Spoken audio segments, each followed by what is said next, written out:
duplicating topics. Yeah, I bet I can't read it. RHENSLEY@coalitionforkids.org. Okay, guys, I think I've got the 30,000 screens up that I need up for today. So let me get the last one up. Okay. Again, just like every time, we have a lot to get through today. I'll try not to kind of, sorry, get distracted. Can't do more than like one thing at once. I'll try not to kind of just like blow through it. But if I do start doing that, just let me know, and I'll slow down. And, you know, just like the other times, if there's material that we don't get to, don't worry about it. I'll record it. We'll put it up on D2L for us to kind of cover and go over it. You know, just a quick reminder, too, in case I forget to say towards the end, no class next week either, because we have, look on that line. No class next week either. You can try. Yeah, that's what Good? Okay. No class next week either because we have our first exam next week, so don't have to be in class for that. So today we're going to go over chapters 7, and 8, and this is the chapter 7's over service line costing. So we'll kind of build off what we talked about last time we were together. And Ashley, I don't think you're up here yet, but this is what we're going to be working from for chapter 7. And then the second handout, and this comes out of your slide deck. And for those of you online, you'll see it. It says selected routine service department data. That's the slide in chapter 7. And then the Excel sheet for chapter 8, this is posted with the chapter 8 material. I just printed it off so you wouldn't kind of have to keep going back and forth between the slides and we could keep up a little better. So again, you know, I know not everybody's in the MPH, but you know, those of you that are, here's your competencies for today that we're going to try and get to.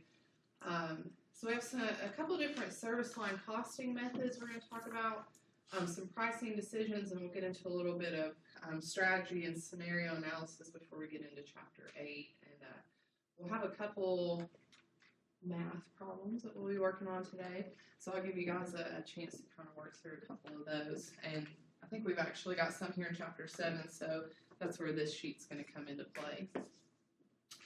So service line costing, really just thinking about how do we price stuff or how do we measure prices in a hospital system, in a health system, based on service level. You know, do we price it on supply? Do we price it based on the service render? Do we price it based on employee time? So we have a couple different ways we can look at that and kind of determine which is going to be the best pricing model for us to follow. 3 we're going to focus on. 1 I don't have listed up here. It's a little more intricate. It's called a TED ABC. We'll talk about it, but I don't have it listed up here as kind of one of the main ones we'll hit on. So the main ones we're going to talk about, cost to charge ratio, relative value or RVUs, and ABC costing, which I think I touched on the last time we were together. So we'll just take, you know, kind of a refresher look into ABC costing. So again, this is the sheet that I handed out for the online students who may be kind of logging in. This is what the on-ground students have right now. And it's simply just so you don't have to keep going back and forth between the slides.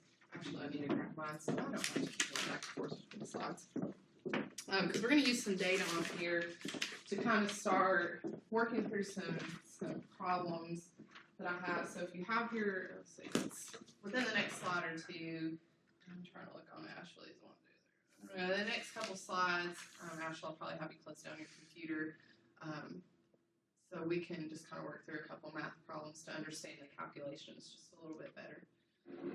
So the first method we'll talk about cost to charge ratio method.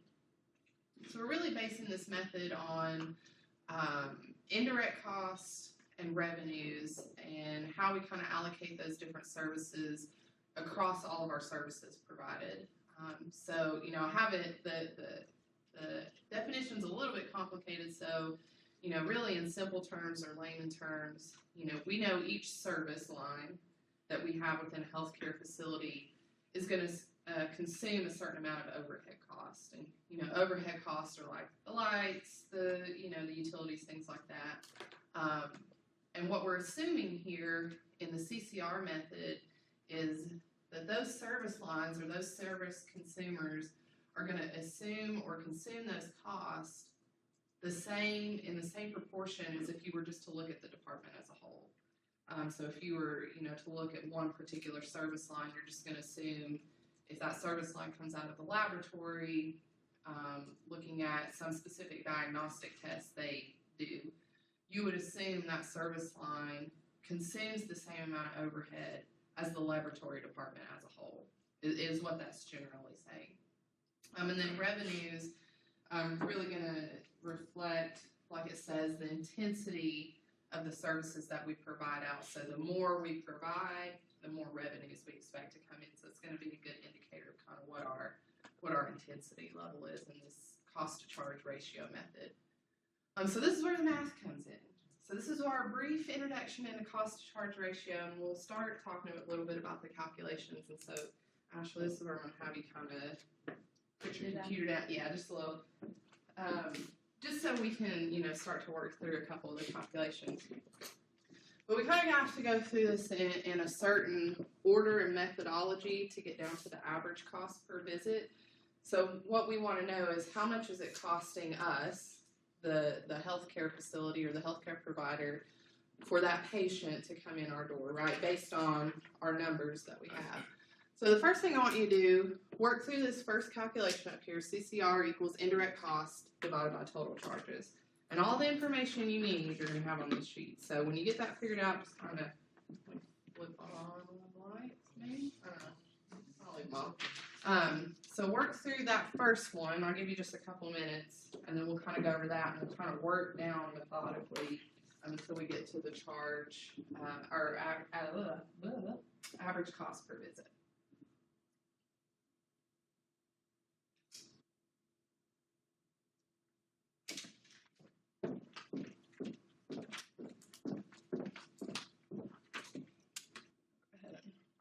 Pause the video real quick. So we're looking at indirect costs, which we have overhead. You see kind of right here to the right, indirect costs overhead, 300,000, right? So we're going to take that and divide by that what our total charges are. So annual charges, total charges divide by 2.1 million. 0.14. Yep, 0.143. Did everybody get 0.143? So what we want to do with this, since it's a ratio, right, we want to turn it over into a percentage. So, just make that quick little conversion from 0.143 over to 14.3%. So now what we're going to do, we're going to take our CCR ratio and bring that down and start to look at our service overhead costs. So we're going to take our CCR, and we're going to multiply that by our service charges. So once you do that for company X and then company Y, or service X and service Y. I'll pause the video and say again. Okay, so what did you guys get for Y, for X? 100,000. $100,000, $100. Everybody get 200, 200 for Y. So we're still tracking, we're still on track. So next thing I want you to do, take this number for each kind of service line, bring that down to the next calculation we have to solve. So we're going to take what our direct costs are. So we've determined what our direct service overhead costs are, right? And we're going to add to those our indirect costs for X and Y.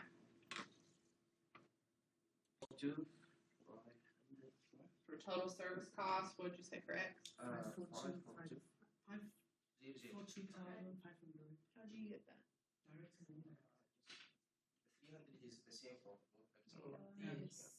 So we should take, that's the paper over here. So we should take, 100. sorry, and I think I may have said this backward, but we should take the direct costs listed out for each department. This is probably my fault, I got it wrong. 242,500, because I think I said it backwards. But we should take the direct costs for your total service costs listed and add to that what we've determined our indirect overhead costs are. That was my fault. I think I said it backwards, maybe. So you should be getting 342,600 for X and 685,200 for Y. So your indirect cost number is going to come from your service overhead costs, and then your direct is already listed out on your table. So, Does that make sense? so not the indirect cost, the 300,000. What's this 300,000?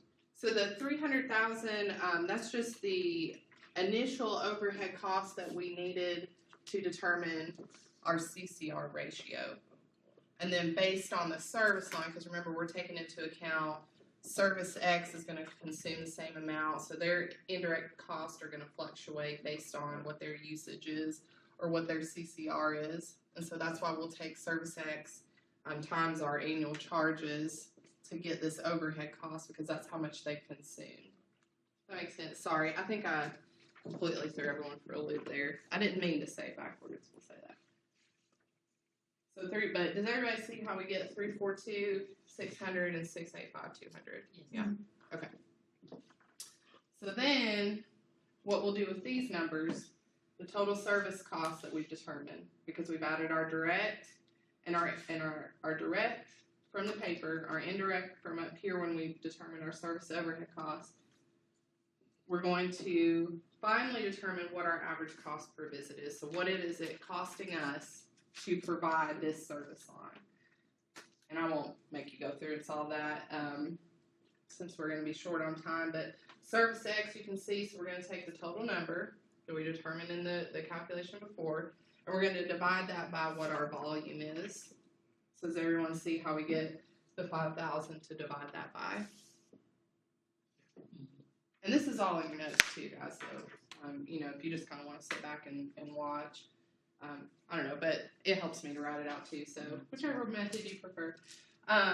So we should end up with service X, we should get $68.52 per visit, and then service Y, we should get $137.04 per visit. Makes sense still? So that's kind of our quick introduction into CCR. But what if we look at revenue side? So what if we look at it based on the revenues? So go back. So what's going to change here? Here we were looking based on charges, right? So what are the two things that we would change here to start working through and solving these calculations? 700,000. We're going Now to we change to total revenue, right, total revenue, 1,003, 1.3 million. and then we're going to change this from annual, it says service charges up here, it's annual charges on your sheet. We're going to change it from service charges or annual charges to service revenue or annual revenue. So go through, take just a few minutes and work through and solve each one of these, assuming we're looking at revenue now. And I'm going to go ahead and stop the video here for my online folks. And pause first. Okay, sorry, go ahead. The multiplication, the 0.143. Mm-hmm. You just do that for looking purpose, do the times 100. So you have that percentage. Right, so we want to convert it over to a percentage just to see, That's what for I'm saying, just for aesthetic looking, purposes. 'cause when we use it down there, we use the Yeah. point. Yeah, and then you can convert it back to a decimal or just multiply that by 14.3%. All right. But if everybody's far enough along, we'll kind of start to look on revenue so you guys can check yourselves. So we'll have indirect costs divided by total revenue. So we'll again take our 300,000, divide it this time by our 1.3 million annual revenues, total annual revenues. It'll give us 23%, a little over 23%. So again, we'll take that number down. We'll pick out service revenues this time instead of annual charges. We'll pick out service revenues. I missed a one here. Sorry about that. I just realized that there should be. No, I didn't. Sorry, I was looking at the wrong number. Yes, those are right. Sorry. So service X, we're going to end up with 92.4. Service Y, we're going to end up with 207.9. Take those numbers, bring those on down. Now we're going to take our direct costs. Again, 242,500 for service X, 485 for service Y, We're gonna add to those what we determined up here in service overhead costs. Bring that on down, and now we're gonna see the average cost per visit if we look from the revenue side as opposed to the charges side. So from a revenue perspective, Service X is costing us $66.98, Service Y $138.58, which is just a tad bit more than what we saw on the charge side. So this is CCR. This is cost to charge ratio. I always get them backwards. So really just looking at the way we consume services and the best way for us to kind of allocate those out in terms of what it's costing us for the patients that come in our doors. Whether we look at that from a cost perspective or a charge perspective or a revenue perspective, and just remembering that we're basing everything we know about the CCR method, though it's going to tie back into our resource allocation, how we consume resources. We're basing it on these main two assumptions: our indirect costs, so how much are we using, and we're assuming that each service line is going to consume the same as if we were looking at the department as a whole, or the revenue side, reflecting how intense our services are, so what our volume is looking like, based on the revenue that we're bringing in. Clear as mud? Yeah. Right.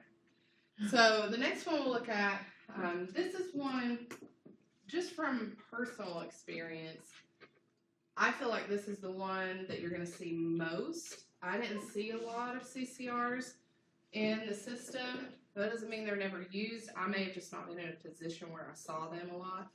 But you'll hear a lot of people talk about relative value units. I was at Johnson County Health Department yesterday for a site visit, and they talked a lot about what, they use RVUs. So especially if you're in a public health setting, you'll probably see RVUs used a lot more. I think it just depends on what setting you use them in, whether you'll find them more than CCRs, because they are a little more complex and a little more time intensive to kind of go through and calculate. So we can look at, compared to the CCR method, where we're looking at resource consumption to charges or revenues.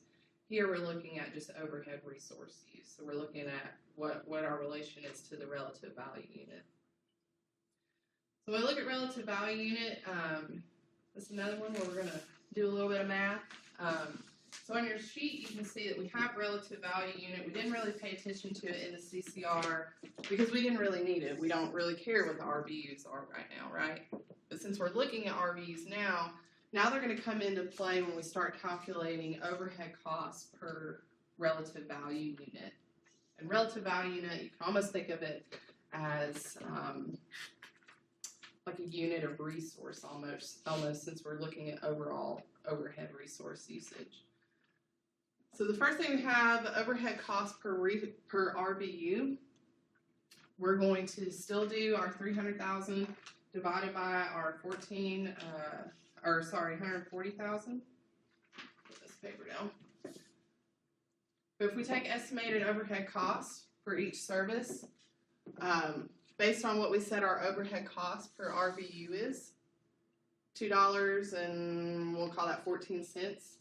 So what we did here was take our let's see what I call it on the sheet, our indirect overhead costs, our total indirect overhead costs. We divided that by what our relative value unit total is across both service lines. We're going to bring that down. Now we're going to solve for our overhead costs. So $2.14 times 50,000 from our RVU. Service overhead costs 90,000 to get 107 and 192. Continue to bring those on down. Calculate total cost for each service. So again, we're going to refer back to our sheet. We're going to take our direct costs, multiply what we determined up here as more of our indirect costs, and that's going to get us our total costs for each service line. And bring those on down again, just like we did for CCR, and divide that by what our volume is. So we're saying average cost per visit, if we're looking from an RVU perspective, is going to be $69. An average cost for service Y from an RVU perspective, $135. Which, you know, it doesn't seem like a lot of difference, but if you're talking about, you know, 50,000 patients a year, it's going to be pretty significant, right? Any questions? I told you, I'm going to try and move at a good pace today, but if I'm going too fast, you guys let me know. Activity-based costing, the last major one that we'll talk about, and then I think in a couple of slides, it may be the next one or two, we'll get into TD ABC costing.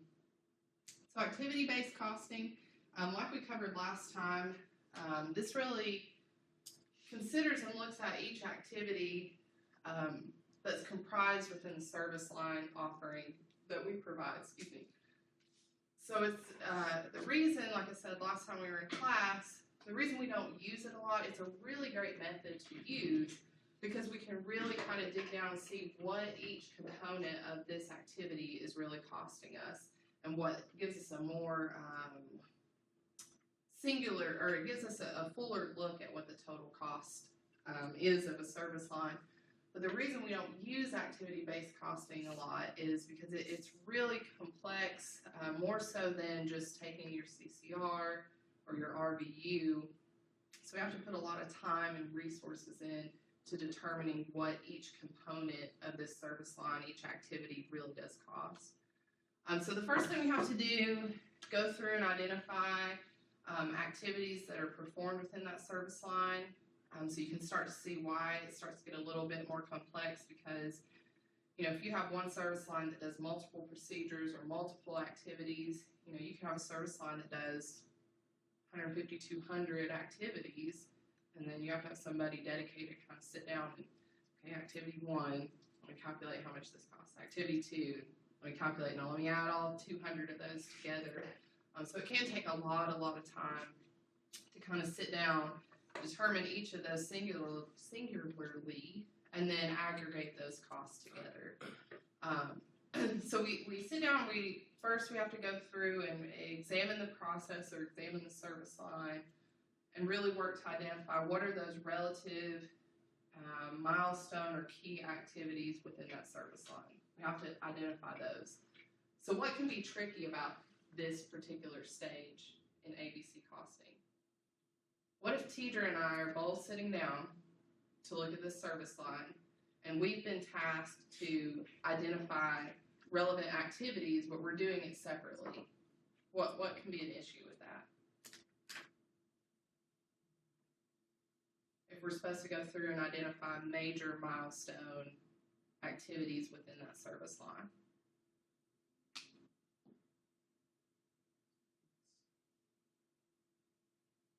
It will take A lot of time. a lot of time. And I'm thinking maybe the activities should be like compared with, other activities to be able to determine. Yeah, we'd have to compare other activities in the department. But are we going to see the same activities as relevant? I may completely discount activity A, and Teacher might, you know, think that it's a major milestone in the whole process and the whole scheme of things. So, you know, right from the jump or right from the start of ABC costing, you could have some conflict depending on how you're looking at it. You know, if you're an analyst and you go through and determine all this, and then you take it to your boss who may be CFO or COO or something like that, they may see something completely different, send you back to redo the data. So you can see how it kind of starts getting a little more convoluted. Really good in thought and theory, just more complex to really complete. With our limited resources that we have in healthcare right now, you know, we've talked about, and you've learned in other classes, you know, we're constantly seeing a decrease in the amount of resources we have in healthcare, right? We're being asked to do more with less. We're getting less reimbursement. We're having more strain put on the system. And so to undertake more time-intensive activities like this is just not always feasible, especially with large organizations. So the next step, after we identify, then we've got to estimate the cost. And not just the costs, we have to break them out between indirect and direct. Then we have to put cost drivers to them. So that's what we learned last time, right? About cost drivers and cost pools. Then we have to go out and collect activity data.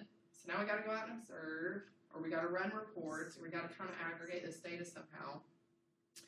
And then after we've estimated the cost, now that we've collected the data, now we have to go in and aggregate the activity costs together to calculate what we've determined the total costs are. So you kind of do, the scientific method in a way, that we learned in high school. You kind of have a hypothesis, and then you run the data and do your experiment, and then check it at the end.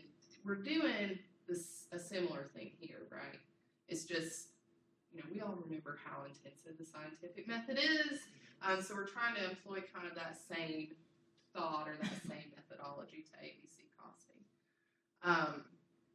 So we can look here, take back to our example routines, the cleverly named routine service department. And we can say their primary activities can be broken down into 7 buckets that the patient or the provider has to go through. So we know the first main activity, patient check-in. All the patients have to check into the clinic. Then we do our assessment, right, when you first walk into the room.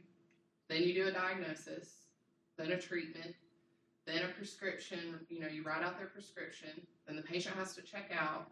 But the process doesn't really end there. Now we have to pay somebody to do third-party billing out to insurance and take care of insurance claims. And so how do you go about starting to put a cost to each one of these? In diagnosis, do you take clinician or practitioner time if you're having a nurse and a physician or a nurse and a mid-level come in to see the patient? Do you take their time? Add to that cost of supplies used. So now you have to be tracking how many cotton swabs were used, how many Band-Aids, how many little 2x4 squares were used. So you can really start to see how kind of intricate it's a lot that goes into it, right? So you can see kind of from both perspectives. Really good to really understand the total cost of what it costs for us to provide care. I think we talked back maybe like the first or second time we met. We're almost price insensitive as a consumer on what it costs to provide care because we have the third-party insurance kind of inserting its way in. So ABC costing really good to help us really truly understand what it costs for us to provide service, but really detailed and really intricate. Let's just be honest. Ain't nobody got time for that. Doesn't most of It isn't. It could be, but maybe if we were talking about 10 to 15 years ago, maybe 20 years ago, but with the changes in healthcare and the amount of regulation and the things we have to keep up with as far as documentation for our smaller clinics, now we're concerned with making sure that we're converted over to EMR systems to avoid penalties from CMS regarding meaningful use. We've got thousands of other things, so we're going to naturally go with whatever is going to be kind of the easiest path for us to go down.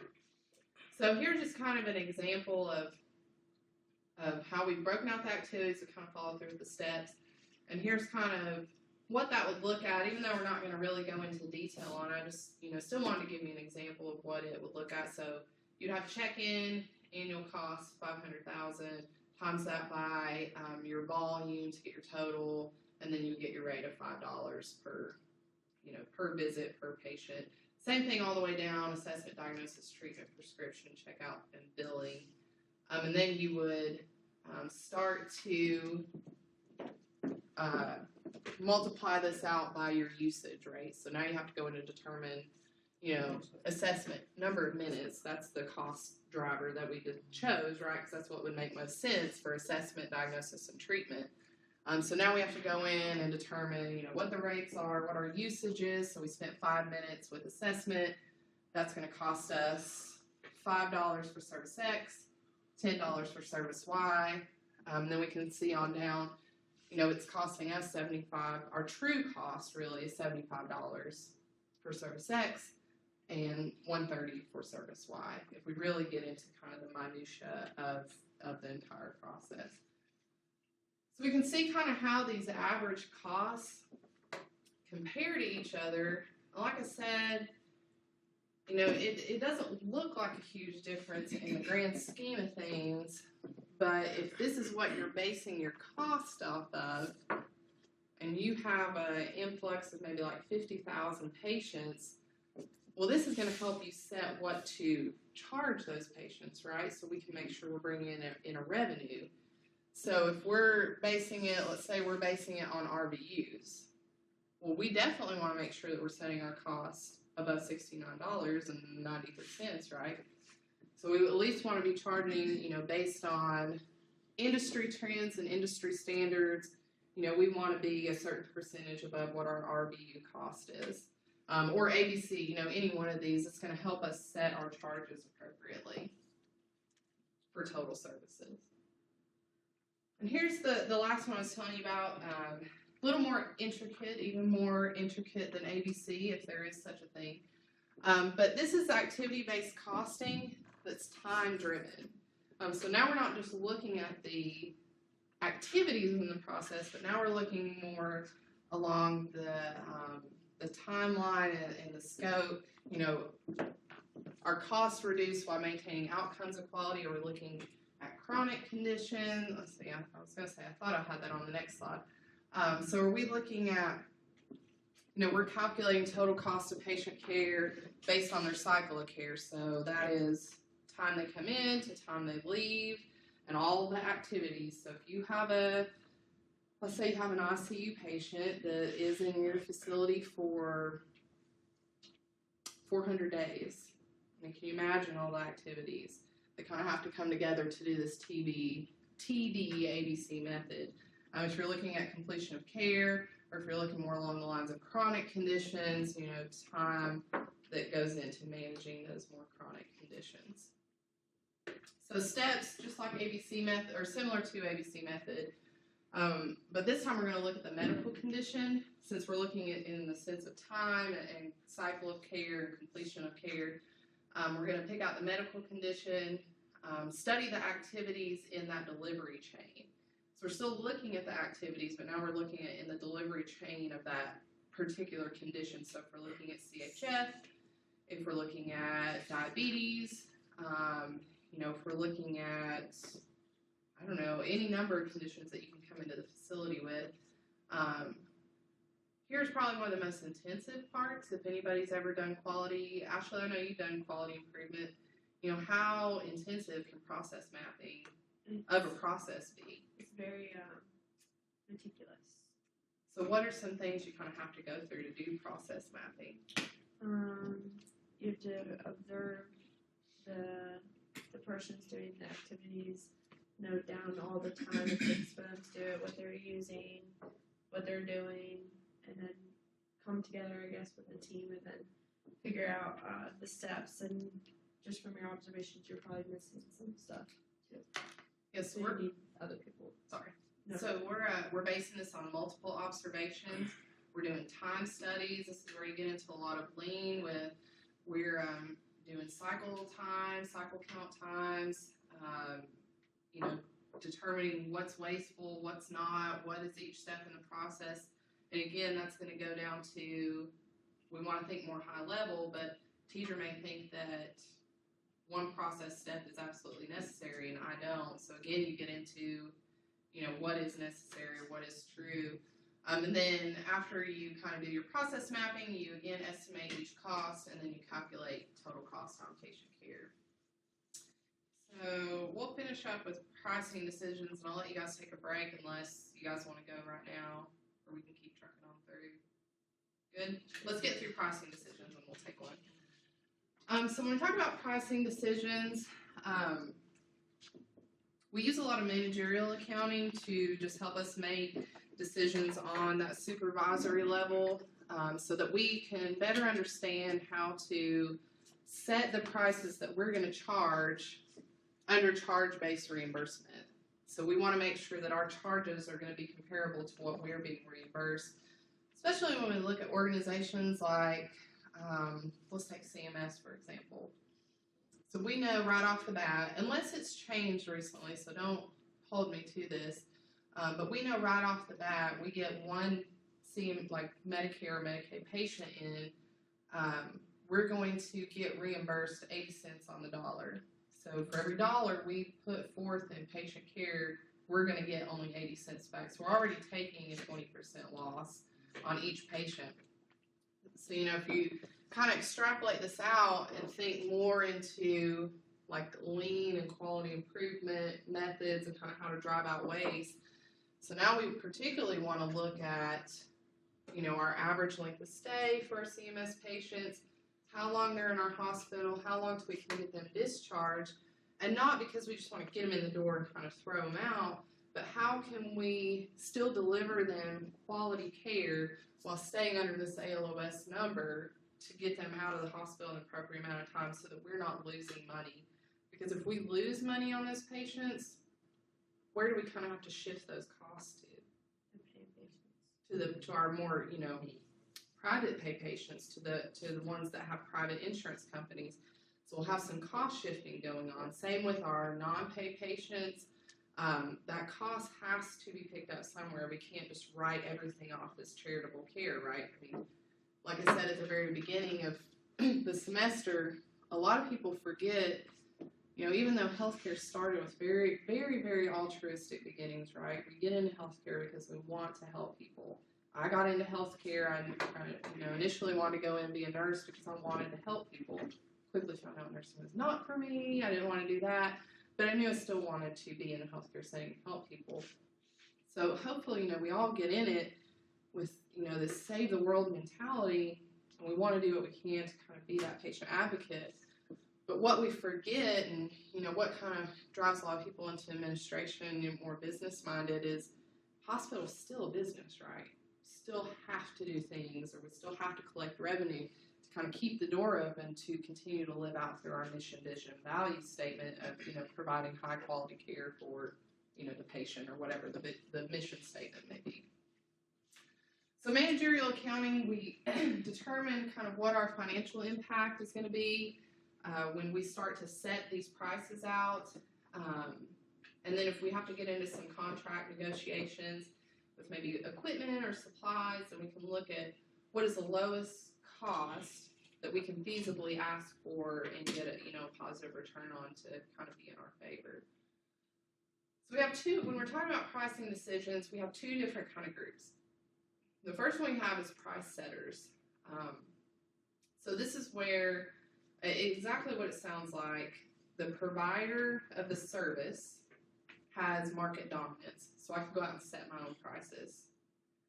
I can determine what my own prices are, and you just have to take them because I'm the price setter, and I have dominant influence over the market. So I have this kind of liberty to go out and set what my own prices are because you need my services, right? So I'm going to have dominance over what's going on with the consumer, and so I have the ability to set my own prices. Now, whether those are in a reasonable range or we kind of start seeing price gouging, maybe nobody is, I'm definitely not old enough to, this is the first time I can say I'm definitely not old enough to remember this, but I remember my parents talking about, what was it, in the 60s, there was the gas crisis, and you had the gas line, you had gas lines all the way down the road because we were in a gas shortage, and people would line up for miles to come in and get gas, and you'd have gas rationing, and if your last name started with a D, you could come get gas on Monday, Wednesday, Friday. If your last name started with an H, it was Tuesday, Thursday, Saturday. So the gas companies or the gas stations, in that sense, were price setters, right? They had dominance. They knew that we had a need in the market that only they could fulfill. And so they could really set what their own prices are. So we saw a little price gouging there in terms of that shortage. And I know that's not really healthcare related, but that's the only way I can think kind of off the top of my head to kind of tie everything together. But on the reverse of that, we have price takers. So these exist kind of in perfectly competitive markets, which if you think back to, our first or second lecture, I don't really remember which one, we talked about we exist kind of in a semi-perfect market, right? But what's the one thing that kind of keeps us from being in a truly perfect market model? What's that kind of one thing in the... So we have us, we have the consumer, we have the provider. But what's that kind of one thing that keeps us from existing in a perfectly competitive model? Third-party payers. Right. We have the integration of the third-party payer, right? So we don't know true cost of services. But you're going to see, price takers in perfectly competitive markets where there's payer dominance. So the payer, can go out and say, I can take your service, I can leave it. I'm going to determine what the price is. So you're going to see this a lot. You may see price takers in a lot of government programs, but there's going to be situations that exist where the providers of the service are neither going to be pure price takers or price setters, so that's going to set us up for negotiation, right? Like, you have a service, we really want it, we don't need it, but let's start to negotiate some prices so that we can both kind of come out in a win-win situation. Excuse me. Let's go ahead and take a break here with pricing strategies. Let's take about 5 minutes, get you guys up, moving around. We've talked about an hour now. And we'll come back and talk about pricing strategies to remember to kind of restart video stuff. So we'll pick up with pricing strategies. And I think we'll talk about some scenario analysis, things like that. And then that'll take us through the end of chapter 7. We'll start to get into chapter 8. So we look at, from a pricing strategy standpoint, if we look at the provider as the price setter, we can look at two kind of ways we can base this on. So we can, in terms of how we kind of do our price setting or our price strategies. So we can look at full cost pricing, or we can look at marginal cost pricing. And I think this ties into your homework. Forgot to do this. Hold on just a second. I just remember. See, I told you there's like 1,000 things. Forgot to share my screen again with the online group. Okay. Back to it. So there's two common ways that we can kind of look at pricing strategies if we're looking at a price setter standpoint. So we can look at full cost pricing, we can look at marginal pricing, and I think this goes into the homework you have to do this week in terms of incremental cost pricing, I think is what's on the Excel sheet. So if you have any questions, feel free, but it's going to tie into what we're talking about here. And what we talked about with break even and everything week before last. So full cost pricing, we're looking here to cover all the costs that exist. So we're looking at fixed, we're looking at variable, we're looking at overhead, and then we go in, and this is where we're typically going to estimate, how much profit do we need to make to kind of stay viable. So based on what we just talked about, how easy do you think it would be to measure these full costs? Maybe a little detailed. It's going to take some analysis looking really into the full cost of it. So then we can look at marginal cost pricing, and this is where we're going to primarily focus at, is marginal cost pricing. Look at this little guy up here. So we set prices to cover marginally or incremental costs. This is what I'm talking about. This is going to show up on your homework in terms of incremental cost pricing, or how much it costs to provide an additional unit. So we have our base, let's say at 40,000. So when we get to 40,001, we know our variable, for lack of a better term, our variable costs are set up to 40,000, right? Mm-hmm. But if we get 40,001, how is that going to change our variable costs?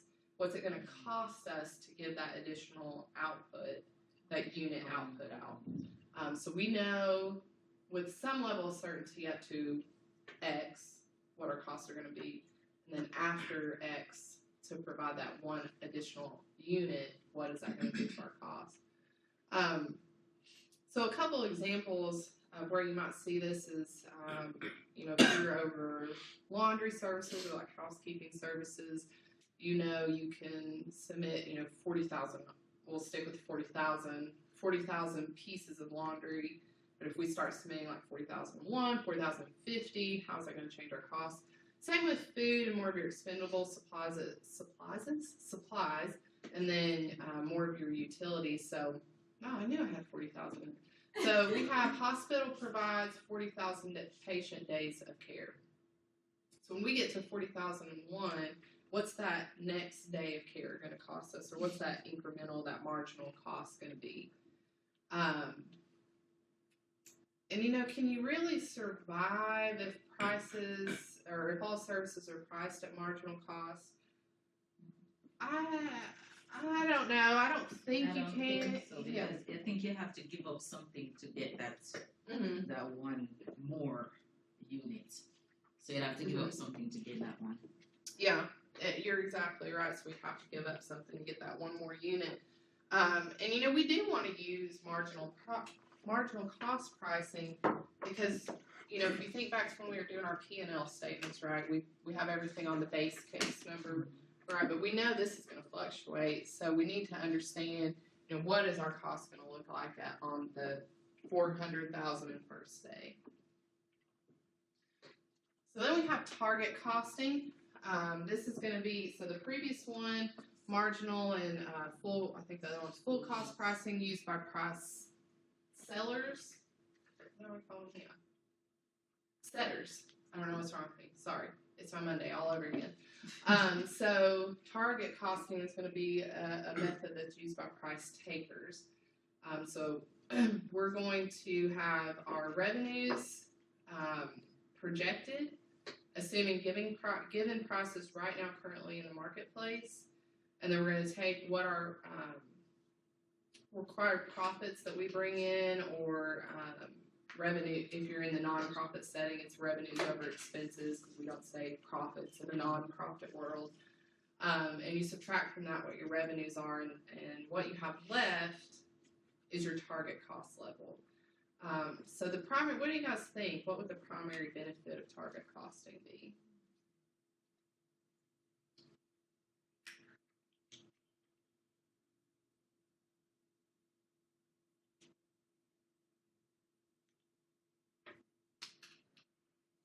What do you guys think?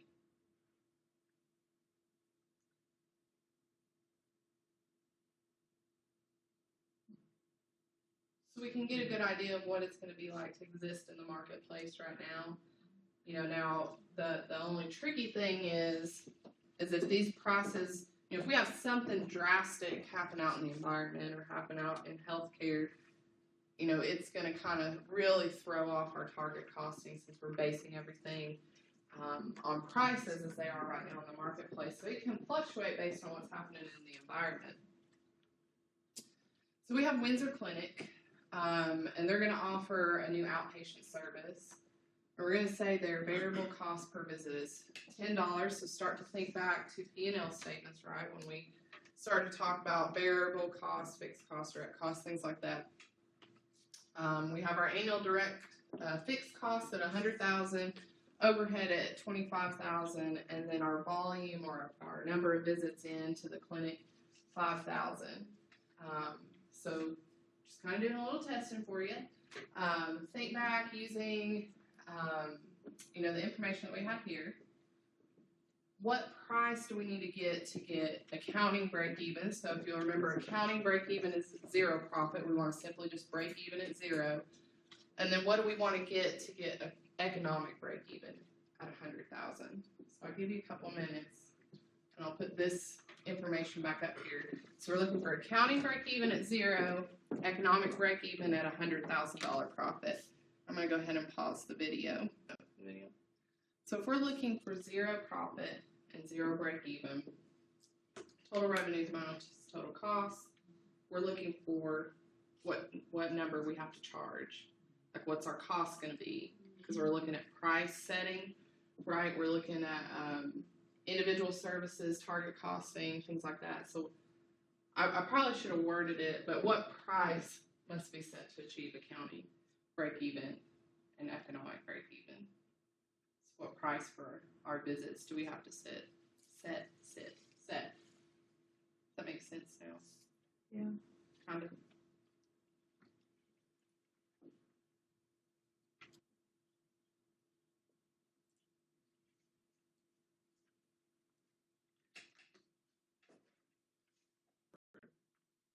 We're looking at accounting break even to make a zero profit or economic break even to make $100,000 profit.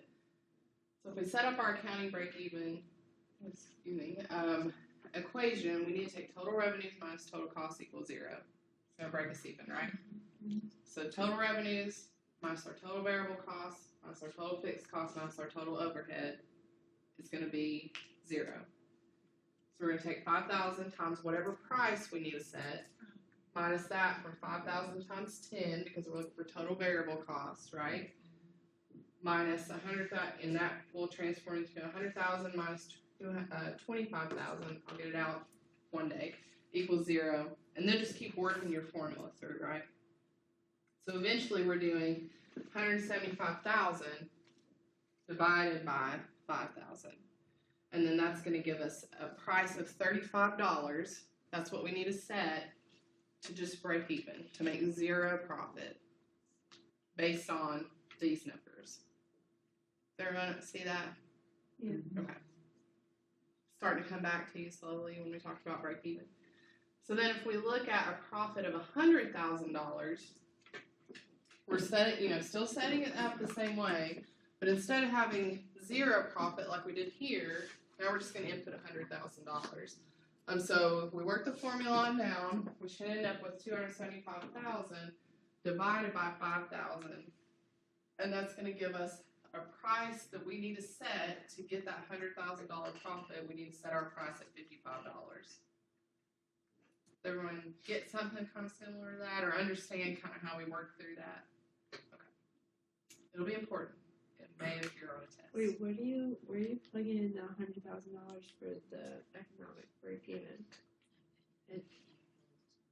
Right here.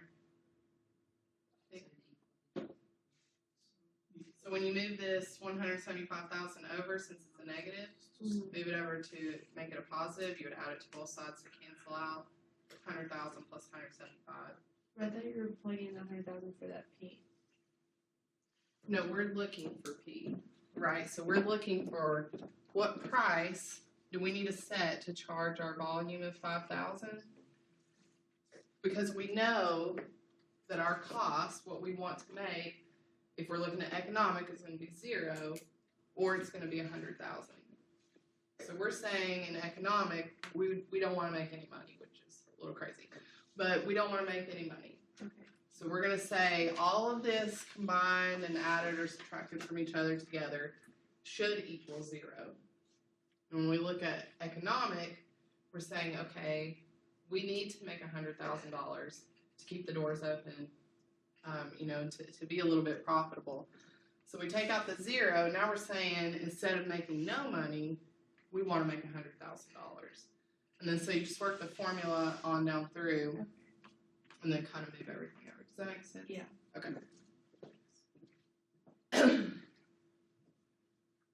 So what price, so the discussion, but in the interest of time, we won't discuss, but what price would be set under marginal cost pricing? So if we're looking at marginal or incremental costs, we need to have our services only cover a variable cost of $10. So if we're looking at incremental, because we know if we go past a certain level, that variable cost is going to start being added back in, right? We know up to 400,000 what our variable cost is, and then at 400,001, we're going to have to start putting an additional variable cost at the end, right? So we, from a couple slides ago, we know our variable cost is $10.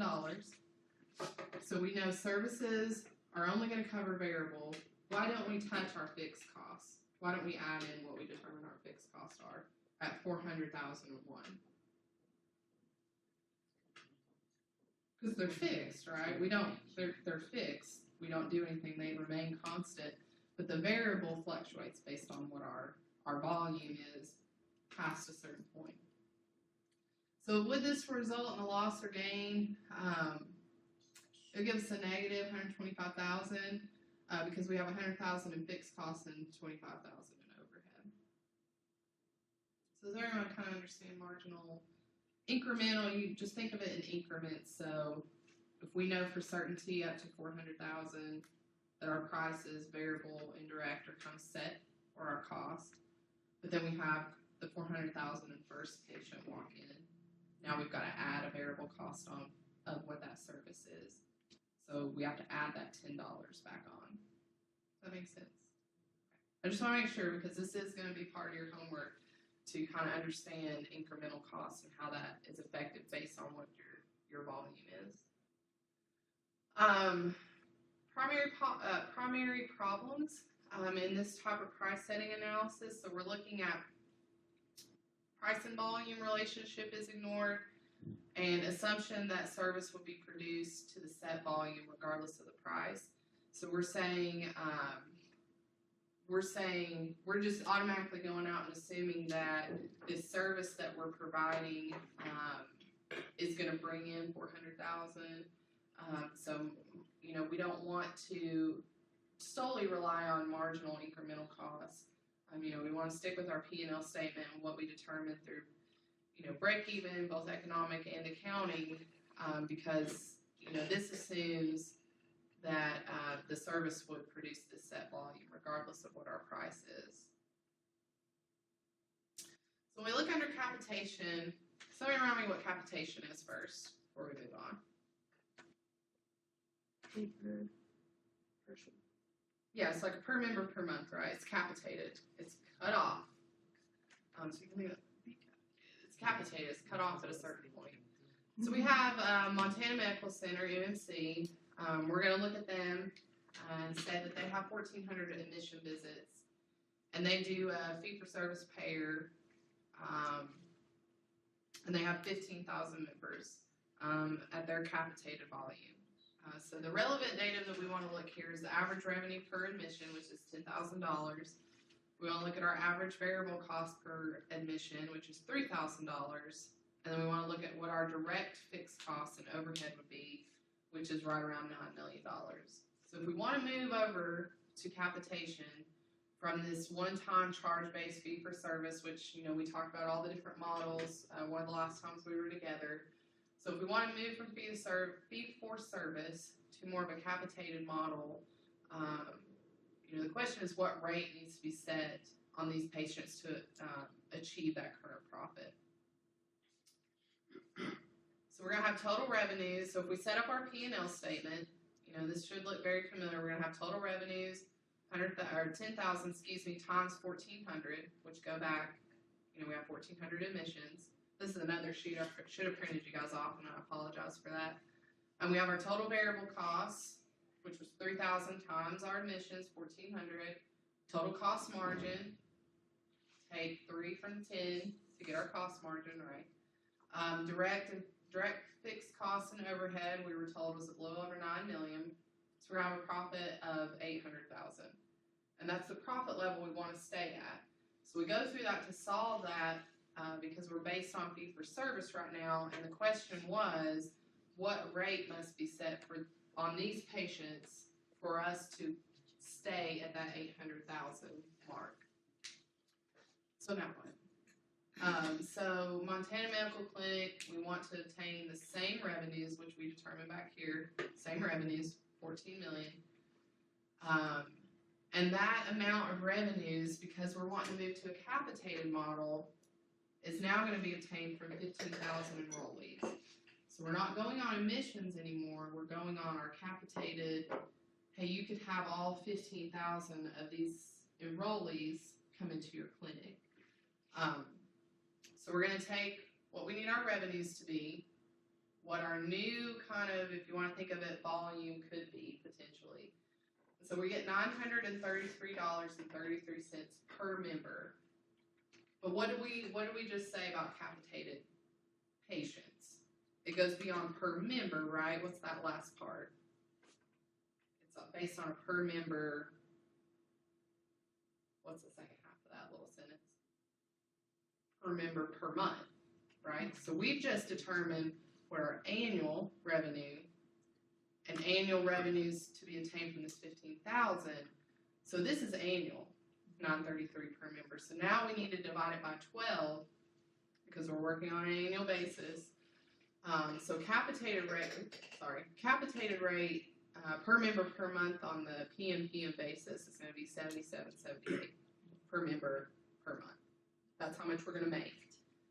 That's how much the insurance company, if that's how they're reimbursing on a capitated method, that's what we're going to pull in per member per month. So why is this important? Because now this is going to kind of dictate to us how we have to set our costs, right? So if we know that our costs per service are $78, we're going to be taking a, 22-cent loss, right? So now this kind of feeds over, so you can see a lot why finance or the finance department and quality work a lot together, because now we got to do something to bring our costs down, or we're going to lose a lot of money if we're moving to this capitated model, right? And, Ashley can tell you she did quality improvement over the summer. There's always opportunity to drive waste out and bring your costs down, am I right? Yeah. So there's always opportunity to kind of look in there and see. So if we move this over, so we have our set P&L statement, assuming fee for service. We've kind of figured out what our PMPM is going to be if we switch over to the capitated model, realizing that we need to keep the same revenues, but now we're increasing the volume to 15,000. So now we can set out our projected P&L statement. So set up the same way, we're going to have total revenue, but now we know our revenue is going to be $77.78 per member per month, times 15,000 members, because we could have 15,000 walk in the door, because that's what we're saying we're going to accept, times 12 months. Because, you could have just left this at, 933 or whatever we said it was. But multiply it by 12 because this is a per member per month basis. So we're back at 14 million, which is really good. But our variable cost now, 3,000 times 1,400 brings us back to our total cost margin. Direct and fixed overhead costs don't change, so we're going to keep our profit level at 800,000. So you see how we kind of used what we knew we needed our revenue to be. We kind of solved it backwards, right? Because we needed to find out what this number needed to be, so we knew how we could set our prices. Does that make sense? Okay.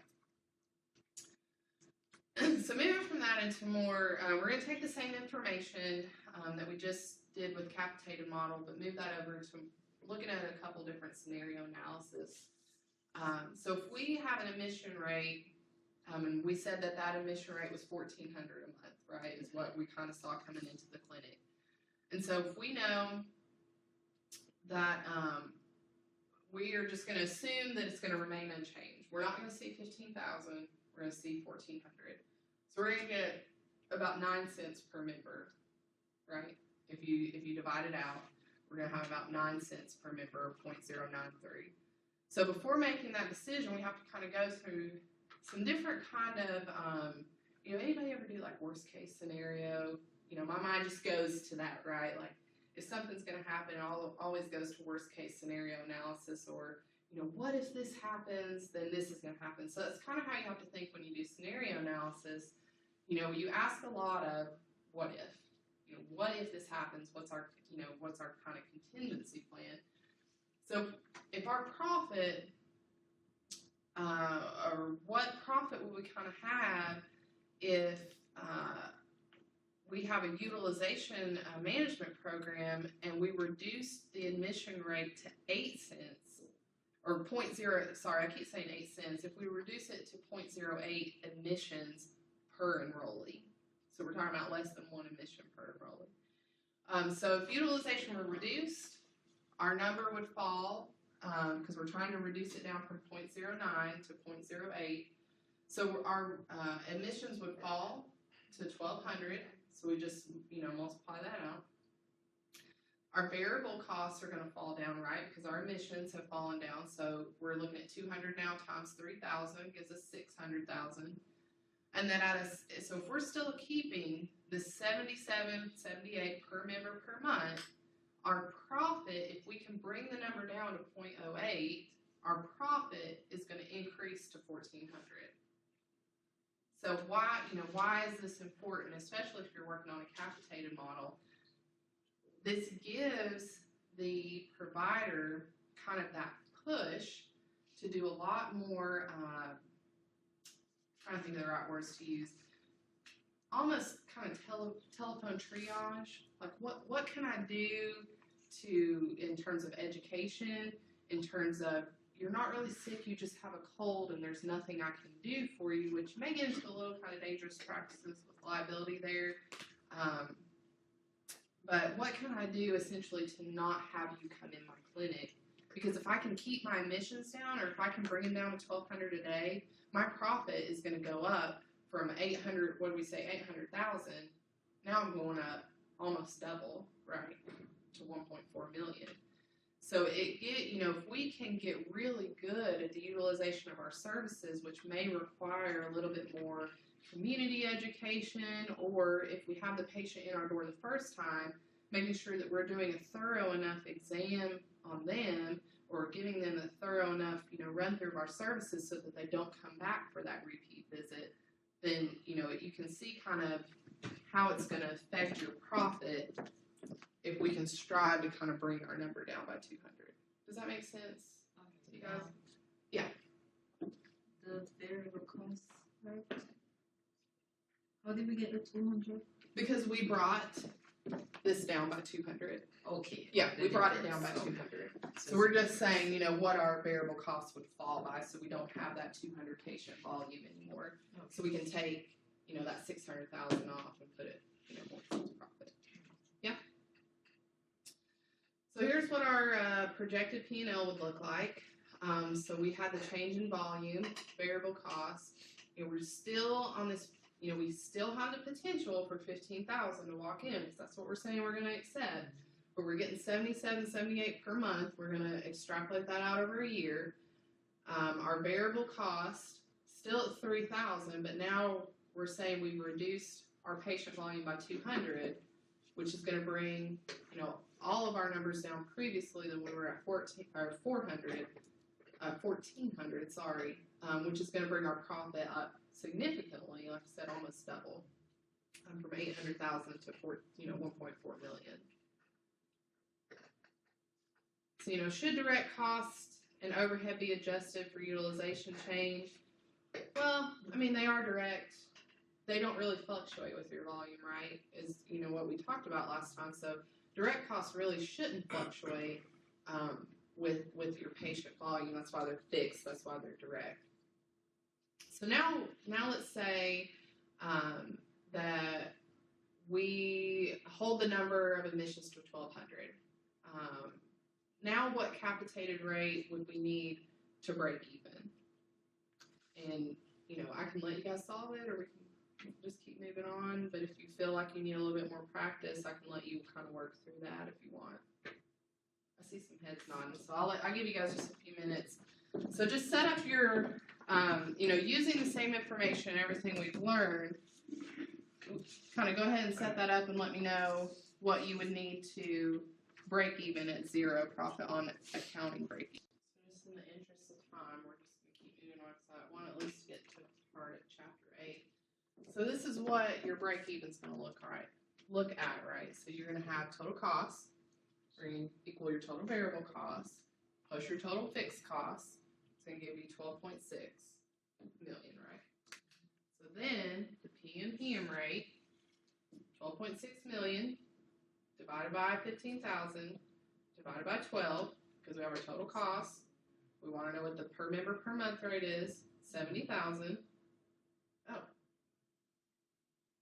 Revenues missing. Oh, sorry.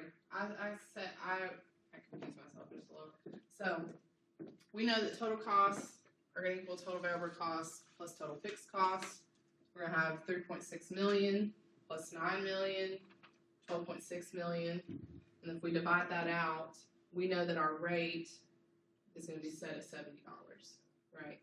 12.6 divided by 15 divided by 12. I have to keep remembering that 12. Yeah, don't forget the 12.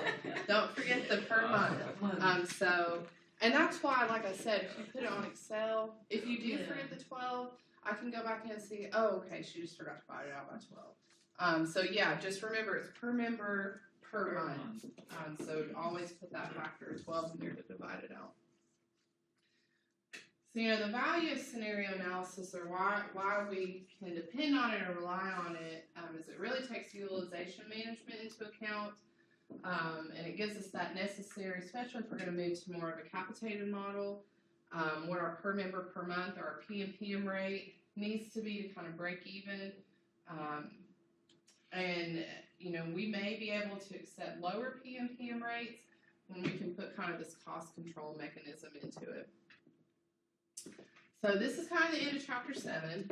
And before we move on to chapter 8, and we'll take just a very quick break after this, just like I do with all the other lectures we've done, what are some key things that you kind of picked up on today that you may see on an exam or, did this kind of self-building study guide for the exam. So what would you think kind of is important that we covered through chapter 7? The rates? Yeah. CCR, RVU, ABC, TE, ABC. I remember there were times 2 for CCR, right? So it was cost and revenue. What else do you think? The marginal cost. Yeah, definitely the marginal, or you may see it called your incremental cost rates. And that will be on your homework. I can guarantee you that you're going to be looking at incremental cost rates. What else do you think? Yep, capitation with your per member per month. Remember, 12 months. And so if you move to a capitation model, kind of how we can use scenario analysis to say if we can drive down our admissions from 1,400 to 1,200, what's that going to do to our revenue? Should we accept the P and PM rate? Should we not? So we're just kind of, if you do scenario analysis, especially around capitation, you're just like little contingency planners out there, right? Like what if we do this? Yeah. So this is all I had for chapter 7. Let's take another 5 minutes while I get chapter 8 set up, and we'll start to work through chapter 8. Hopefully we'll make it through. If not, like I said, don't worry. I'll record it and have it up tomorrow afternoon at the latest. Yeah, I should have it up tomorrow afternoon at the latest. If for some reason we don't get through it, and I'll post it just like I did last time. The only hiccup that I may have is converting it over to YouTube, because sometimes it kind of takes a little longer. And I like to do that versus putting it on Integrity, because people have issues with Integrity sometimes. So I'll go ahead. So we'll pick up right with financial planning and budgeting. So we're going to kind of mix what we already talked about into a budgeting structure, but we're going to start off with, we'll take, for those of you that have strategic plan, we'll take you back to strategic planning just a little for a couple slides.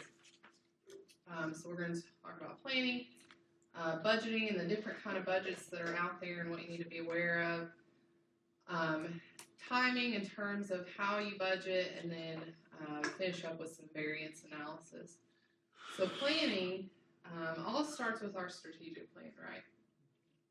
And when you think about anything you do as an organization, even before you start, I was talking to a group this morning, just even before you start doing quality improvement, and I keep going back to quality improvement because that's what my background is, but before you can do anything, you really have to have that standard or that really solid strategic plan in place, right? Because the strategic plan is what's going to guide every activity you do as an organization. And you don't want to just kind of go into something kind of haphazardly and be all over the place, just kind of doing these random things with no rhyme or reason. But you need the strategic plan to kind of help guide you, and it's no different from a financial aspect. So take me back a little. Remind me what each one of these are: values, mission, vision, goals, and objectives.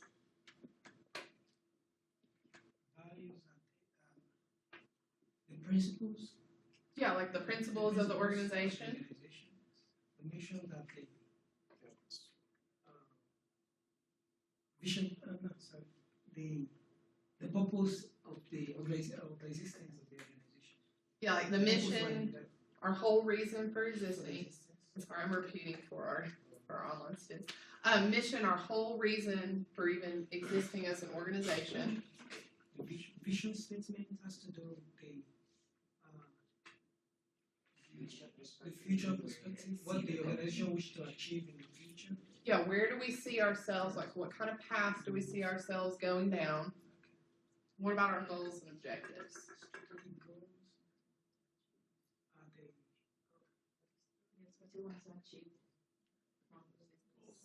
Yeah, these are the overall arching things we want to achieve. And our objectives, feed into our goals. So how are we going to achieve our goals? These are our kind of action plans. This is how we're going to quantify it. So values, just like I said, it's really, the guiding light. Overall purpose, I didn't realize these were each one at a time.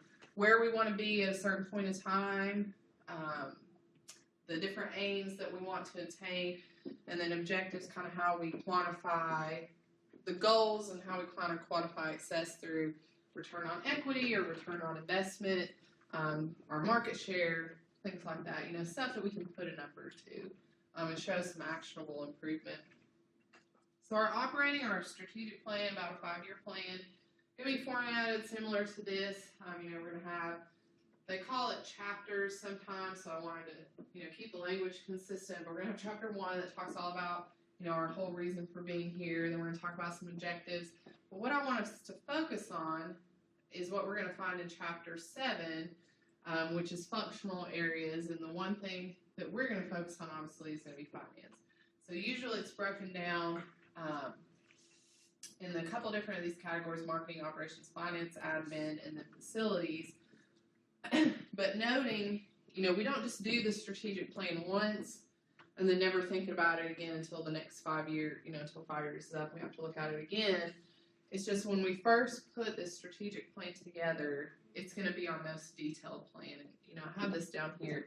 The plan is going to be the most detailed for the first year in its existence, and then we can kind of take what we learn and transfer that into next year's plan, next year's plan, until we're ready for that planning cycle again. So the format, when we talk about that financial component of the plan, we're going to talk about financial conditions in terms of investment and financing. So we're going to talk a lot about capital budgeting. Typically what we find in healthcare is any singular purchase over $1,000 is going to be considered capital. So we're going to have a lot of extra signatures that we normally wouldn't have on this piece of equipment to justify why we're spending this much, and is it in accordance with our mission, vision, and value statement. We're also going to look at, this is where we have to be really good at forecasting, so determining, predicting what's going to happen down the road, and where we do a little bit of financial condition analysis. And then we'll start to really get into working capital management in section 2, and this is where we talk a lot about the budget. So we'll talk about cash budget, our capital purchase policies, kind of our inventory management, short-term financing, and more of our revenue cycle, or rev cycle. And then we have our budgeting and control section, which is what we're heavily going to focus on today. And we'll talk about, an organization overall just doesn't have one budget. Right, we have several different budgets that feed each other. So we have our statistics budget, which is really the basis foundation for all the other budgets. Then we're going to separate it out by revenue, expense. We're going to separate that out by operating, and then our control procedures. Don't know what happened. Oh, okay. So when we think back to, so we said there's 3 different sections, right? There's financial condition, working capital management, budgeting, and control. So kind of how I try to visualize the concept or whatever is your financial condition analysis. If you think of it in terms of a map, it's like the map of the United States. So we're thinking very high level, very broad. And then we move down into working capital management, so we're more regional, looking down just a little bit further into the details. And then we get into budgeting and control, which would be more like this map of Johnson City. So we're getting really into the minutia. So we start out really high level and then kind of work our way down. So budgeting, we express this, everybody's familiar with the budget, hopefully. So we express it in dollar terms. It's really just a way to communicate out to our organization and those that work for us how we're going to expend our resources over some period of time. A lot of organizations work on a fiscal year. So let's take, for example, ETSU. We work on a fiscal year here. Our year ends on June 30th, and we start our new year, our new fiscal year, on July 1st. Some organizations work on a calendar year as opposed to the fiscal year system. Mountain States works on a fiscal year system, so they close out at June 30th. I was about to say January, so they close out on June 30th, and they open their next fiscal year up on July 1st. But we're just looking at how we're going to expend these resources over a predefined period of time. And we can apply a budget to, anywhere within the organization. So we can look at service line, contract, department. We can aggregate it together across the system or the facility. So there's lots of different ways that we can develop and apply these different types of budgets. But why would a budget be an important managerial tool for us to use, or why would we consider it an important managerial tool? If we're telling people how we're going to expend resources, why would we consider a budget overall to be an important managerial tool? So let me ask this. Does anybody in here have a budget that they just keep for themselves? Maybe, no? Yeah, kind of. So the purpose of a budget is to help you make decisions throughout the month, right? So I have a budget. I kind of estimate what all my costs are going to be at the first of the month, and that's going to help me decide, well, if I already went out to eat 4 times this month, and it's the 7th, and, I only have X amount of dollars allocated to go eat out, so I'm going to make a decision. Do I have the resources to expend to go out and eat this 5th, 6th, 7th time? So it's going to be a really good decision-making tool to kind of help us make decisions in regards to day-to-day operations with our department. So it really helps us look into the future, but we heavily rely on how we've estimated and kind of predetermined our budget levels. So that's why you have to be really, really good at this estimation piece and kind of this forecasting piece and looking at trends and looking at data, especially if you're looking for a multi-facility organization. You want to look at trends with patient volume to kind of anticipate, what's going to come into the med center in February. Well, we're going to estimate it's going to be 10,000 patients based on 5 years of historical data that we've been able to pull. And then, just the control mechanism that it puts in place to kind of help us keep in line with our goals and objectives that we're trying to meet overall, which are in turn going to help push our mission, vision, and values. So products of the planning process, we have budgets that are going to be used in terms of planning to help us kind of forecast, plan, staffing, resource needs, ordering, supplies. If we're a small clinic, do we need to go out and do marketing to bring revenue in? It's going to help us with all these planning functions. It's also going to serve as communication and control process, control mechanism process to kind of help us watch the ins and outs of the organization. But when I talk about communication, how would a budget, or what do you think I really mean by communication, or what do you think of? Why would a budget be considered communication? And think more from a higher level, like executive level. Like, why would that be a good tool for communication? I was gonna say before, like within an organization, you have different departments or different levels or different services provided. They can set up manuals. and then like each department, I guess, they have different things to be done within their department. So they have several departments going over, and then they have the person that you report to, who has to know everything that's going on. So I think that's where the communication would come in, where they initially would allot. You present a budget, and they would allot that amount for each specific department. So that way, everybody is kind of on the same page as to where they should be. And you're exactly right. So if we're looking more of kind of that level where you may have multi-departments reporting to you. So singularly, if Ashley's over a department and I'm over another department, we're not really going to know what each other's asking for, or what each of our individual budgets are. But if we send the budget on up to Yemi, who's our supervisor, right? He's going to have an overall picture of what his 5 departments are asking for. And it's going to help him through this kind of communication tool we set up, like I said, allocate resources appropriately. And we can do that based on, if my department's going to bring in more revenue than Ashley's department, I may have a little more leeway in trying to get the things that I need to provide that patient, that patient service or that patient care delivery. So then that leads into, how can we use budgets for this control mechanism?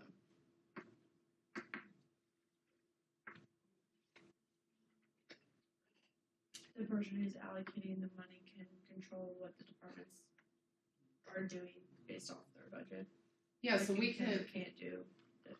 Yeah, so we can control kind of what our departments are doing. We can go out and look at comparable organizations within our industry, right, and see what that benchmark is, and what do we need to kind of strive for in terms of benchmark, and give feedback on really performance and overall performance improvement. So we can say, you're asking for $100,000, but your department really needs to work on some performance improvement, because I see you went over your supply budget by $30,000 last quarter. What happened there? So that's going to get, to tie it back into quality improvement, that's going to give the supervisor or the executive kind of the backup that they need to say, you guys really need to start working on driving some waste and some, drive your costs down and drive that waste out, because look at what the budget is telling me. I want to know what happened, why your supplies were over $30,000. Does that make sense? Get off the spotlight. So the first budget we have is the statistics budget, and it's probably the most important budget. I kind of had a link up here that I was going to go over with you guys. So the statistic budget, it's really that foundational budget that is going to feed all other budgets. So everything we do from, revenue, expense, operations, everything is going to be based on the statistics budget. So we have to make sure this is kind of airtight, and that we've done the statistics budget correctly, because that's how we're going to forecast the different revenue, expense budgets, things like that. And so it gives us a basic forecast for volume of what we expect in, and resources that we need to expend out to meet that volume. And one thing I want to go over, hopefully I'm not about to put a virus on the computer. So I couldn't get one internally, but this was the closest, if it'll come up.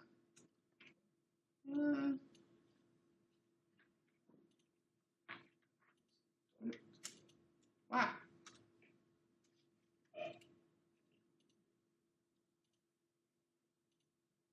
Maybe I was supposed to click that. Okay.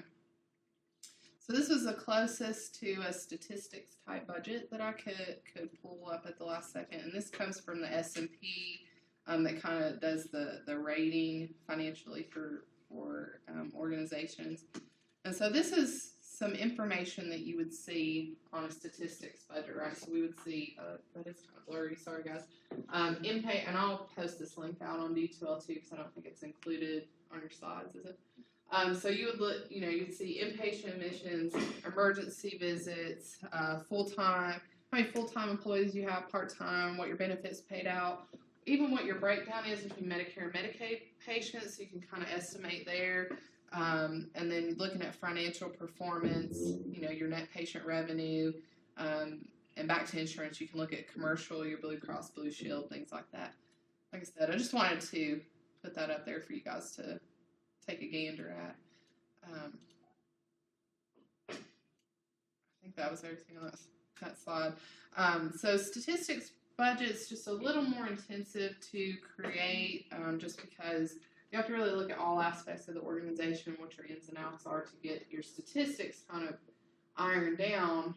And like I said, this is probably the most important one because it feeds every other budget. So you want to make sure the information you have here is solid before you start going out and trying to create your revenue and expense budget. Okay.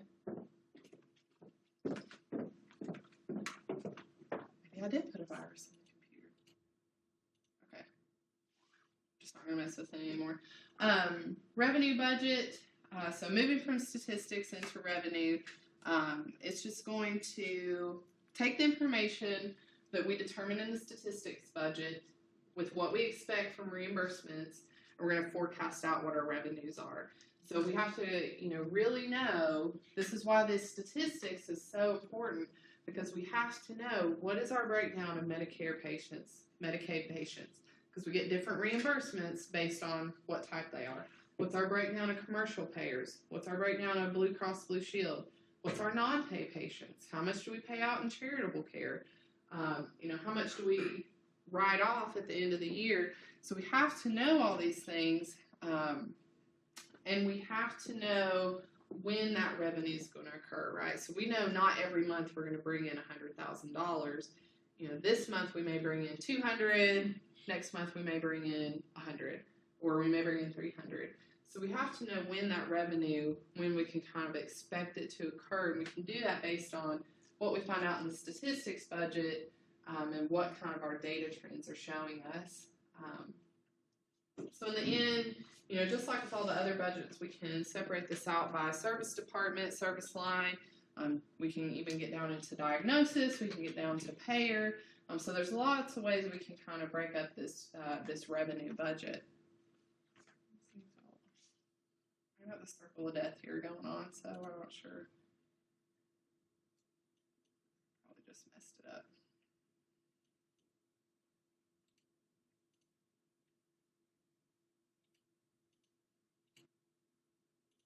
Okay, expense budget. And so again, taking the information we learned from the statistics budget, and now we're going to forecast out our utilization rates. We're looking at resources in terms of employees, in terms of supplies, and we're going to kind of forecast out those expenses. I swear, I will never open that link ever again. So we're going to look at, we're going to break them down into fixed and variable components, which we've already talked about. And again, somebody remind me what fixed and variable costs are. Fixed costs don't change, variable costs change. Yeah, variable costs subject to the fluctuation of volume. And we have to forecast that out at multiple levels. So we have two major components within the expense budget, and you can kind of anticipate what already goes into these categories, but what would you think goes into the labor portion of the expense budget? Amount of hours employees work. Yeah, what's our labor payout? What about non-labor?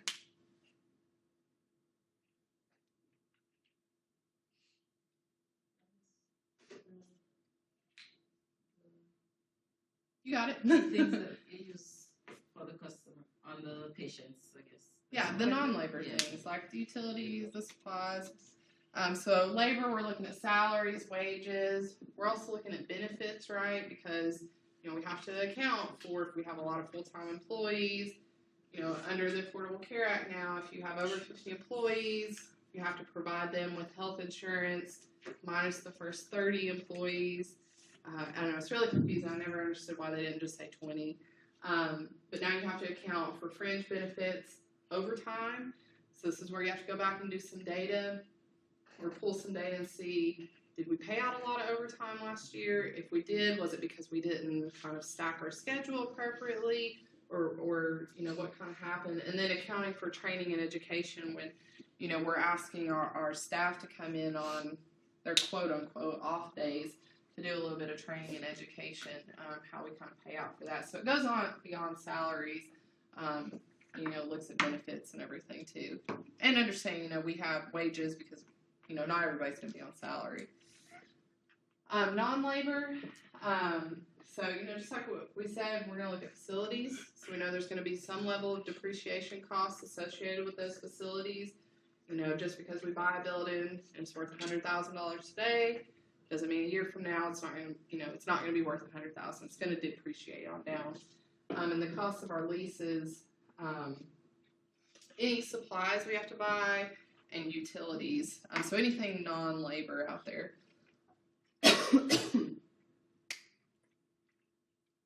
And then we get into our operating budget. So for larger organizations, we're going to focus heavily on projected profitability. And we're going to take information, we're going to have at least these 3 budgets, maybe more, when we look at operations and cash budgets. So, the larger your organization, the more information you're naturally going to have to look at. But for your smaller ones, you may just have one budget in place. And it's if you have one facility type organization, then you're going to prepare that. If you work at units or if you work at the departmental level, it may just be prepared by that manager or supervisor at that departmental level. So you can think of it kind of like a mini income statement there. You're not going to have as much to look at because you don't have as much information as you do for the larger organizations. So the next type of budgets, we talked about statistics, revenue, expense. So we'll talk about cash budget. Okay, I lost my clicker. So monitored on a daily basis, and we're going to look at cash position. We're going to look at something called days cash on hand, which we'll get into in a couple lectures here, how to calculate days cash on hand, what that looks like. But, if we had to liquidate everything today, do we have enough cash on hand? How much cash do we have on hand to stay viable if our lenders called up our loans and we had to pay everything we needed to? How much cash do we have on hand? How liquid are our assets? What's our cash flow look like? So what are we paying out? What are we bringing in? What does that kind of look like? And probably the most important thing, depending on what type of budget you work off of. So we have something called a zero-based budget, and we have something called a conventional type budget. Timing is going to be really, really important on when we receive the money in and when it's paid out. And we'll get into that here in just a second with the next slide, talk about timing. So we have, I set myself up perfectly for that one, right? So we have annual budgets, and every organization, regardless of their size, is going to use an annual budget, right? Because it's going to give us a forecast into what we can anticipate to happen within the coming year. So everybody's going to have that annual budgets. A lot use quarterly budgets just to give a more real-time feedback on what's our current financial position right now. Instead of just looking on the annual basis, if we're looking at it just once a year, what happens if our costs go up like that? Well, we won't know until we look at the annual budget. So we have a lot that move more towards quarterly budgets. Some even move towards monthly budgets where they review it. Now, if you're at the departmental level, it's not uncommon for managers to review their monthly budget reports. And, if they're experiencing some out of control expenses, that it's their time to kind of dig in to understand why. And then out year budgets, something you don't see too much, but planning, more planning than control purposes are what out year budget, we use them more for planning than we do for that control mechanism. So this is what I was talking about. You have 2 different types of budgets. You have your conventional approach, which your old budget is your starting point. Let me go ahead and lay all this out. So you have your conventional budget where, if you think about your own personal budget, and I have my January 2017 budget, and when I sat down to do my February 2017 budget, I would take my end month revenue, my expenses, and I would carry them over into February, right? So I would never start at zero. I would always take what I had the month before and move over to February. Now that's easier, that's probably a little bit easier to do the conventional approach, because you have to make minor changes, and it can be applied more equitably across the continuum. Now, if you have zero-based budgeting, and this is what I use, I don't know, actually you said you have a budget, I don't know which one you use, but feel free to chime in. So you start from scratch every time. So when I sat down to do my February budget, I kind of went back to look at January to see, like, how much did I spend on grocery? How much did I spend on eating out? How much did I spend on, like, the gym and stuff like that? It gave me a basis to carry over to my February.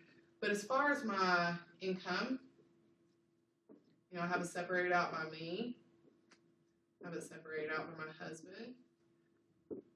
I start at zero every time because I want to know what expenses I'm bringing in what revenue I'm bringing in every month, and then what expenses are going out, and am I able to keep pace with what I'm spending versus what I'm bringing in. Now this is, it has more benefit, but it's a little more intensive to do because you do have to start from scratch every time. And you do kind of have to go back and recalculate and reformulate. So it does take me, a little bit longer because I do kind of sit down and look, I spent $850 this month on groceries because I have a 4-year-old and she eats me out of house and home and she's going through a growth spurt right now. So when I carry that over to the next month, did I go over? Yeah, I probably spent $900. So how do I need to set my budget level appropriate to what I see trending? I can go all the way back to, I think I started this in 2011 maybe. I can go all the way back to 2011 and I can look at trend data and I can see my grocery bill started to spike in 2013 when my daughter turned 1 year old. She started eating solid food, right? So I can see and adjust my budget based on trend data, but I start at zero every time. Do you want to share? I start at zero every time too. Do you find, what's your kind of experience with it? Do you find it's, or with budgeting in general? Well, now that I think about it, I should probably do it the other way since I should figure out what I spent and how much I have either left over or went over from the last month. I do this way. See, and another aspect of zero-based budgeting, and I try to employ this in my personal budgeting too, is I have my income level, and I can estimate my income better than my husband's because I'm on salary, he's on hourly, so I kind of just take an educated guess at his. But if I have my income level at XYZ with zero-based budgeting, I want to make my expenses equal my income, right? Mm-hmm. So if I end up, and I have it, because I'm a big Excel nerd and I love Excel, so I already have it set up to calculate to tell me when I put my estimates in for the month, it's already going to tell me, hey, you're over $238 already. You're spending $238 more than what you're bringing in based on this zero-based budgeting. So I can go back and look, okay, well, maybe as much as I hate to do it, I can cut out my nails, getting done this month or something like that. Because I have other places that I need to put this money. Now, if it comes back and I have a positive 238, first of all, I'm doing like a little happy dance around the room because not only can I get my nails done, but I also have extra $250 to, put out there. But because I want it zero-based, I want somewhere for that money to go, right? So where do you think I put it? Savings. Goes right into my savings. which on my budget is accounted as an expense. So do you guys have a mental budget? Because it's kind of like, I do mine the opposite. I'm not the write down person. It's kind of like mandatory. Like, usually when I get my pay, I take out my savings. Like, I have a specific portion that I think should be my savings. Mhm. So I do that. And then I probably have like $100 that's supposed to take me through the month. Mhm. Lunch Oh my wise. gosh, you You can live on Yeah. $100 for a month. Yeah, for the month. So I need your it's- secret. It's kind of like that thing that I have to do that Mhm. as opposed to, it's kind of like I decide how much I'm gonna spend literally Mhm. on each. So if I'm going to the groceries, I'm going with $100 Well, for that's instance, and Yeah. that's it. this, right? That's kind of like this, but you said you just don't write yours down. Yeah. This is because, I'll tell you the other reason that I do this. This is because I'm very OCD about the budget. No, And Ashley I can don't tell believe you from working with me, I'm very detailed. I have I'm to not be shocked detailed. at all.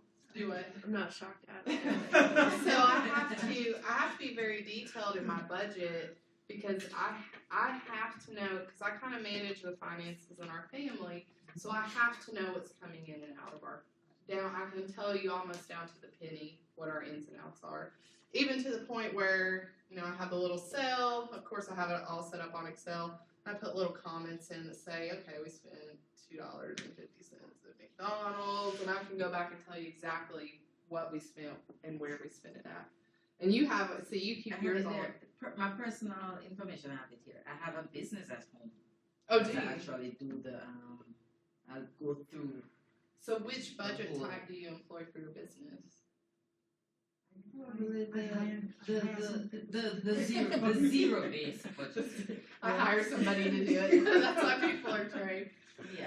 But yeah, I No, can. I love to know. That's why You're I- independently wealthy. I love to do it. Yeah. I love to know.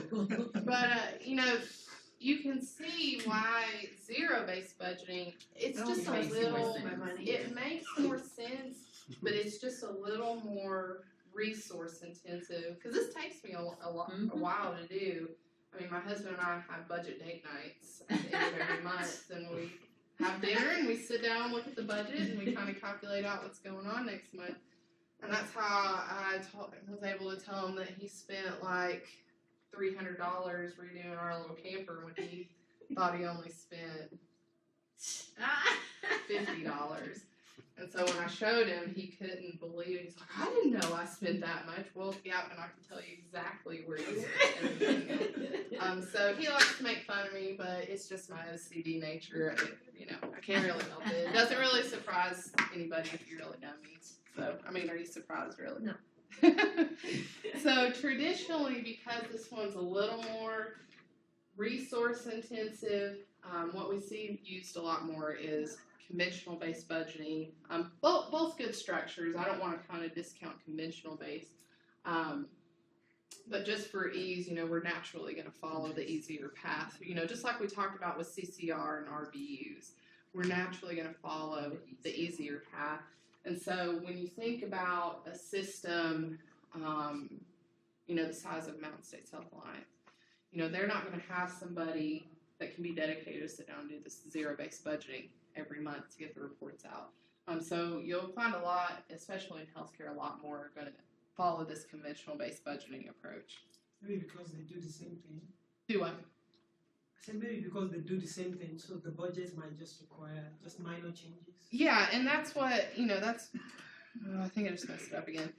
So that's what I had on the previous slide. The conventional base, because we do a lot of the same activities every month, like you said, we have minor changes that we have to make. And we can make those based on what we see in the statistics budget on as far as what our volume predicted to come in and everything is.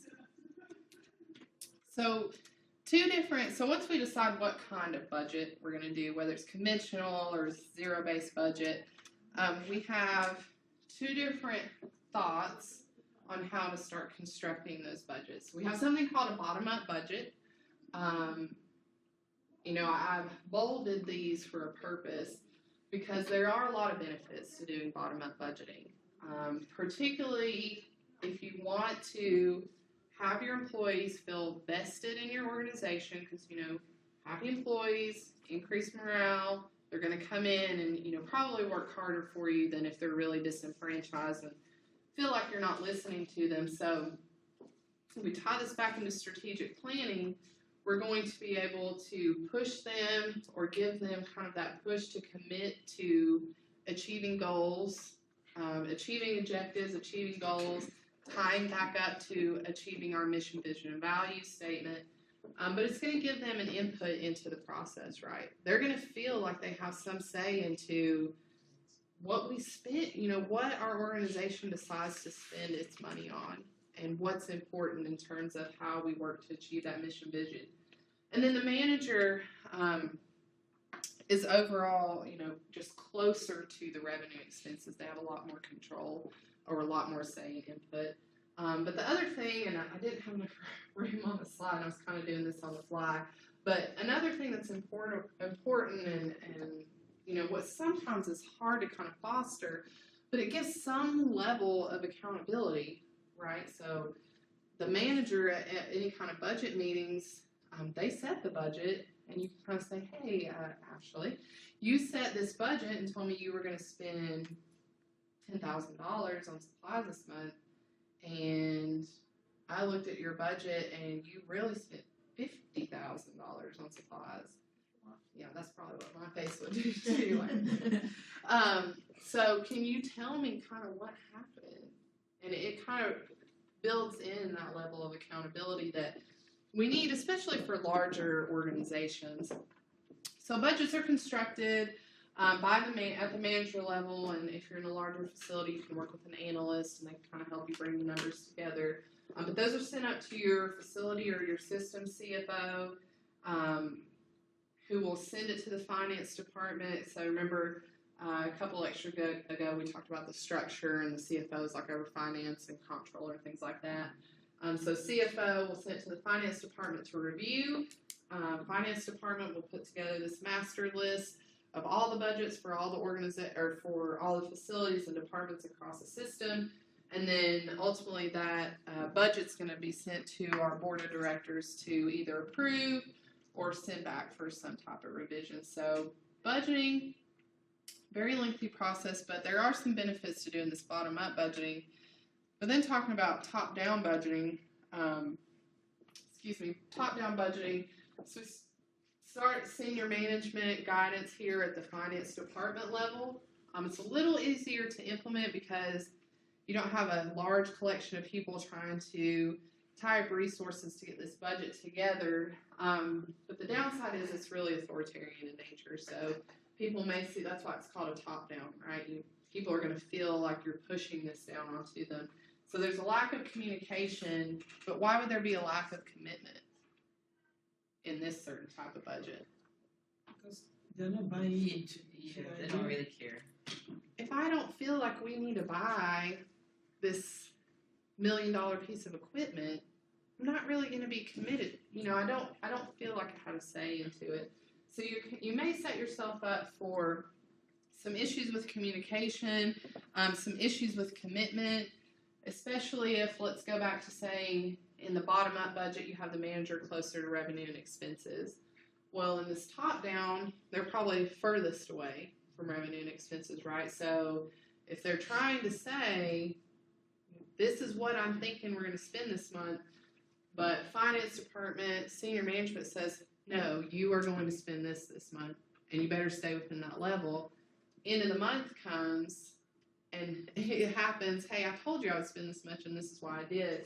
So not only are you having a lack of communication, but you're starting to get into this lack of commitment territory as well. And so, obviously the one preferred by managers is going to be more of that bottom-up structure. But, again, just for ease of convenience, a lot of times what we see is this top-down budget just because it is easier to implement and easier to get out there. So this is where I'm going to start using this little guy that I handed out. And for my online students, this is the Excel sheet that's posted under the content section with the Chapter 8 module. It's called the Carroll Clinic I think it's called the Carroll Clinic 2015-2016 operating budget, the only Excel file under Chapter 7 and 8 module. So we're going to, in the next couple slides, we're going to take some information here and kind of look to see how they constructed a couple things. But understanding this budget at the end of was created in 2016 with the information from the end of 2015. So we're going to look at volume assumptions, revenue assumptions, cost assumptions, and then their pro forma P&L statement. And I'm just going to kind of breeze through because this is all this information. I just didn't want to have to keep going back to these slides. So we're not missing anything here. This is all the information on these 3 pieces of paper. So if we look at variance analysis, what we're really looking at is here's what we budgeted, here's what actually happened, and here's what the variance is. And would it surprise you at all that I have my budget, my actual, and I look at my variance too every month. I look to see how much I went over, and that just gives me a clue into why did I go over, and how much did I go over, because I can't do math very quickly off the top of my head. So, this variance column is really impactful, and I can really start to see, if I have my budget segmented out by food, so there's my category, and then my subcategories, I have grocery, I have eating out. Under eating out, I have a subcategory of fast food, restaurant, miscellaneous, it's hard to write upside down, miscellaneous, and then I have something else under here, I don't remember. But I can quickly go in and look. If I come in on the positive here, maybe I come in at positive like $50 or something for my food category. But if I'm looking at the variance, maybe my fast food, I was actually at a negative, I went over $25. Still come out positive overall in the category, right? Because maybe something balances this negative out, but I can still look at my variance and say, I did something wrong based on what I thought I was going to spend. So variance, Because McDonald's has organic chicken nuggets now. do they really? Organic chicken nuggets. That's why you went fast food. I just can't make myself eat at McDonald's. Ugh. It's organic. Nope. Mm-mm. It's not. So variance analysis, like I said, identify problem areas can give you that kind of real-time insight into we need to do some problem solving about why we have this kind of variance here, and just implements further control or that control mechanism in. So variance analysis, we have 3 different types of data that are going to be used for variance. We have the statistics budget, which is the original budget, unadjusted for realized volume. We're going to prepare that at the beginning of the planning period. So if you are looking at your sheets, you can see that our profit projection was $130,000, and we're basing that on a volume of $90,000.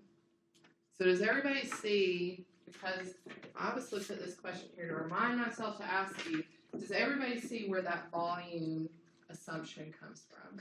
So we're not just taking our fee for service, but in the example of Carroll Clinic, we have fee for service, we have capitated lives, which we had to separate out between the number of member months.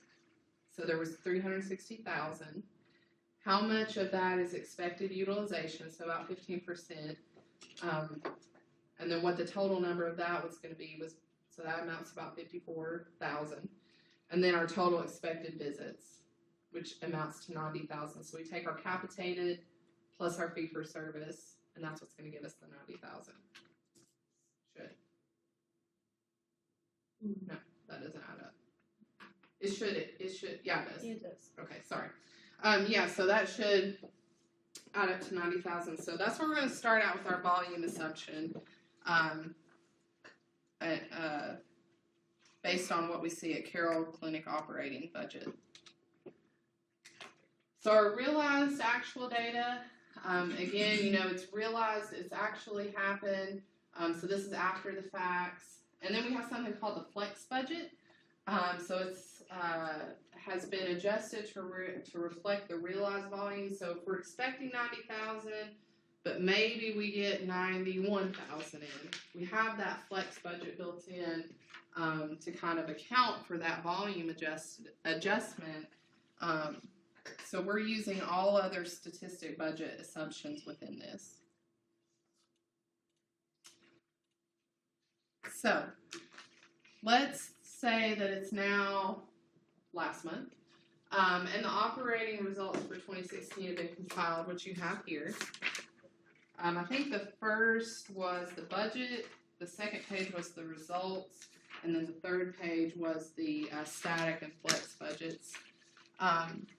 So we're going to look at a couple of those results, and again, you're not missing anything here. This is all the information that is on here.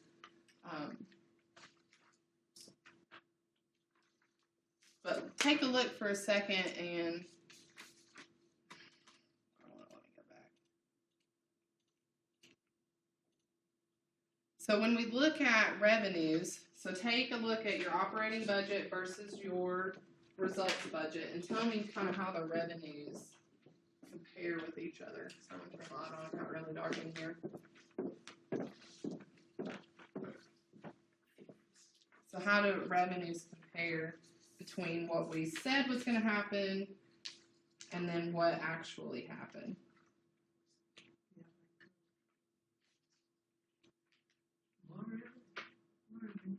Yeah, we have more revenue brought in, right?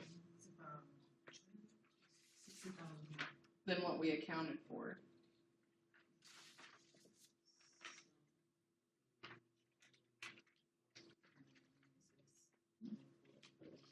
So we'll look at, again, not missing anything. Well, I'll leave this one up here, but this next slide is this piece of paper right here, just kind of put it in the slide format. But just looking at our static, flexible, and actual budget. So this is kind of what we assumed would happen. This is our flex budget and our actual budget of what happened. So just looking at assumptions, so for fee-for-service, we thought we'd get 36 in. We actually got 40. Capitated visits, 54. We got 72 in. You guys can kind of read on down through that. So just a couple things to point out about the flex budget. We base this on an actual volume of 40,000 fee-for-service, right, and 72,000 capitated visits. So our revenue for fee-for-service is reflected at a $25 reimbursement per visit. So that's what we based everything on. But the costs were based on our realized volume. We applied that to our initial assumptions regarding how much labor we were going to have to bring in, how many employees we're going to have to keep on the schedule, what were those wage rates we were going to pay out. So remember we said wage kind of goes beyond just the paycheck, how much we're going to have to pay out extra in benefits, overtime if we have to, things like that, and then supply and usage costs. So, those are variable things that kind of fluctuate with the volume. So we start to look at variance. We have our profit variance, which is going to be our actual profit minus our static profit. It's going to be demonstrated up here. Let me go ahead and bring all that down. So profit variance is going to be about negative 382,000. Revenue variance is going to be actual revenues minus static revenues, and then cost variance is going to be static costs minus actual costs. So clinic's profitability, like we said, it was 382 less than what we expected it to be based on what we budgeted. But we can't just stop with this number, right? We have to do a little bit more analysis to kind of dig into why are we 382 in the red. We can't just be content with, we just didn't make as much as what we thought we would this semester, or this quarter, or this month, or whatever it may be. So if we look at revenue variance, we have 60 more thousand than what we expected. So, think of me like, oh yeah, I got extra $238. So we have 60 more thousand than what we expected to have, but when we look at our cost variance, we went over by 442,000. We really messed up on our budgeting, right? If we went over by 442,000, more than what we were expecting to pay out. Does everybody see this? This makes sense to everyone? And kind of why we can't stop at 382, right? We need to look more into, was it a revenue issue? Was it a cost variance an issue? So what do you think this really tells us? Our costs were really too high. We did something wrong with costs, obviously, right? Maybe we need to go back and renegotiate some contracts. Did we pay out too much? Was there a cost increase that we weren't aware of? We would get cost increase from our vendors a lot, and it would just happen right in the middle of the month. We can't account for that. We can account for that, but we can't anticipate sometimes that they're going to change the costs up on us. So just gives us kind of insight into where do we need to focus our cost reduction efforts. Just what we talked about, small portion of the cost was set off by that 60,000 positive, but our shortfall primarily came from our cost overrun of 442,000.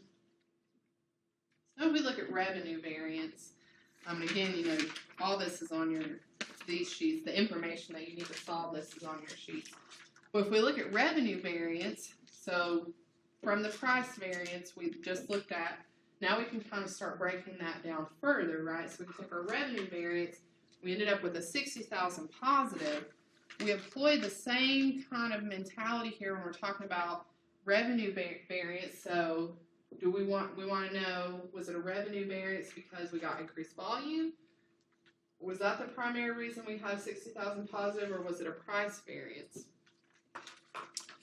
So we had a volume variance of $100,000, and we had a price variance of negative $40,000. So our prices, we didn't estimate those right. Actually, it ended up being $2.08 million when we had estimated 2.04. Does everyone see that? Mm-hmm. So what does this really tell us? On the revenue side, 100,000 positive volume variance because we increased our utilization of our fee-for-service patients versus our capitated patients.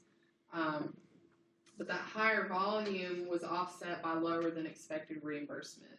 So maybe we didn't get back as much reimbursement, but it's a good thing we increased our fee-for-service because we had to account for this loss we were going to take by a decrease in reimbursement. Oops, sorry. I think we're actually almost getting towards the end, so we might make it. So then, since we looked at the revenue side, now we want to look at the cost side, right? So go back to our original tree. We said there was a cost variance, a revenue variance, revenue positive 60,000, cost variance negative 442. So we want to do the same thing again. We want to break that down and see, was it a variance in volume because we didn't bring in enough volume, or was there something happening on the management level that caused that variance? You can see the volume variance amounted to a negative 330, while the management came to 112. Go through this right here. So the cost side, we had higher volume of services by both our capitated and our fee-for-service. And the 112,000 was just our way to bring that control mechanism back in and go to the managers and say, there was $112,000 in the red. What really happened with your department? Did you have to pay a lot of overtime? Did you run out on supplies? Did you get, maybe, was the acuity of your patient more than what you expected it to be? So did you have higher level need patients than what you typically get on your unit? And did that cause you to use more supplies? So now that we know the numbers, that slipped in something. Now that we know the numbers, we can really start digging into the why of, why do these numbers kind of stand the way they are? So, again, it kind of goes out in a tree, right? So you can keep on digging down. So management, if we want to keep on digging down and look, did we have to bring more overtime in, or did we spend more on supplies?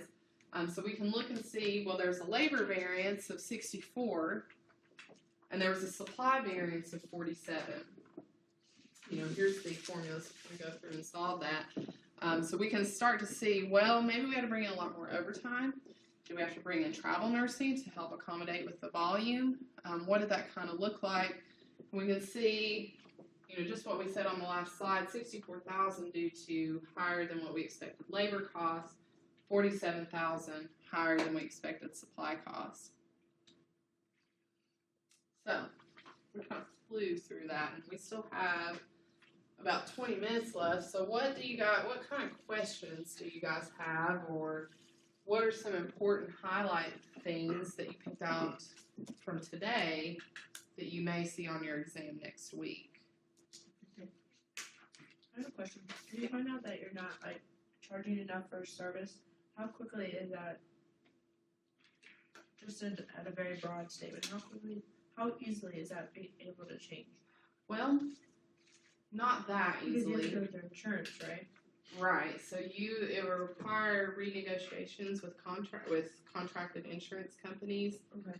And the one thing that we have to realize with the insurance companies is they're under the same pressures and regulations almost as what healthcare organizations are, right? So the Affordable Care Act came out and said, insurance companies, you have to provide these basic level of services if you're going to participate out on the marketplace. So let's take preventive care, for example.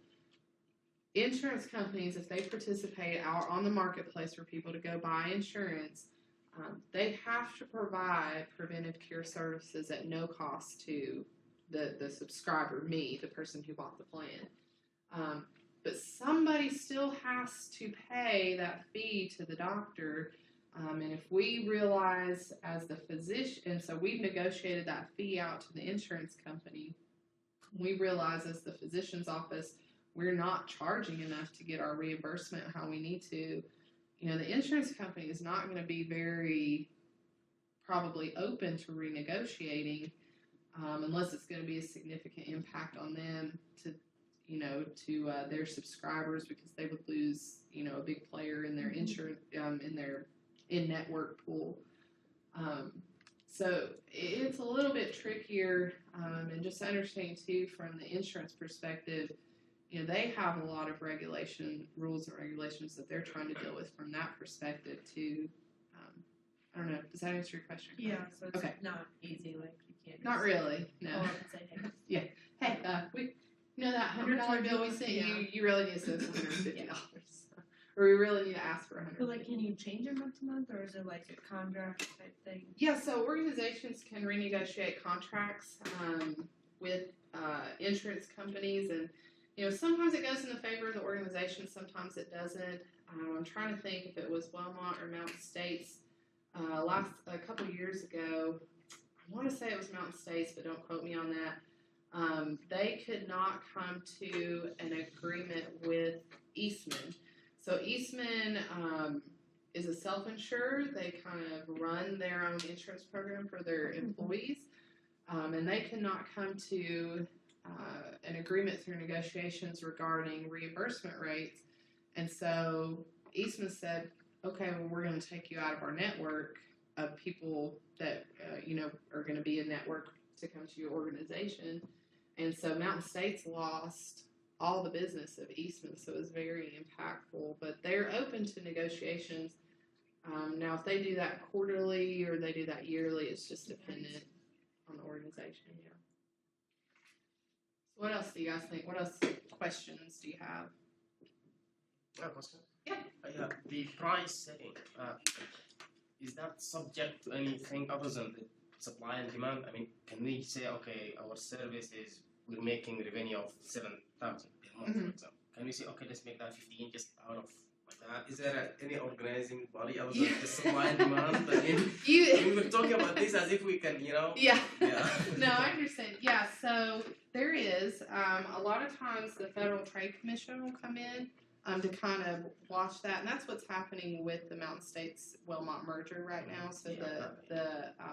So So to ensure that there is no price gouging like that, that's one of the major concerns from what I've read with the merger. So a lot of people are worried, and a lot of organizations, I think Vanderbilt and Harvard and somebody else wrote a letter to Dr. Dreisner at the health department with concerns that if the two systems merge, we're essentially going to have a monopoly in the area, and they're concerned with them becoming price setters, right? Because we won't have a choice for healthcare, and they're afraid that healthcare prices are going to go up because our only choice here in this area will either be ballot healthcare, whatever it's going to become, or go over to North Carolina, hope that our insurance is accepted at Mission, or go down to Knoxville to, it's not Baptist anymore, it's Nova maybe? Yeah. So, there are governing bodies that kind of step in, and the FTC, in that case, can have their opinion heard on that, but because it's essentially a state matter and a state right, they can't really impose regulations, but they can give their opinions on whether they think it should happen or not. And the last I read, the FTC is not necessarily on the merger bandwagon right now. So, but yeah. So are they putting it on hold? It's kind of in a holding pattern right now. From what I read, there was an email that came out this morning from their listserv called Better Together, or whatever it's called, for Mountain States and Wellmont to kind of keep you updated. And they're extending the amount of time that the the governing body in Virginia can look at the application, since both health systems have facilities in Virginia, and it would have to go through their process as well.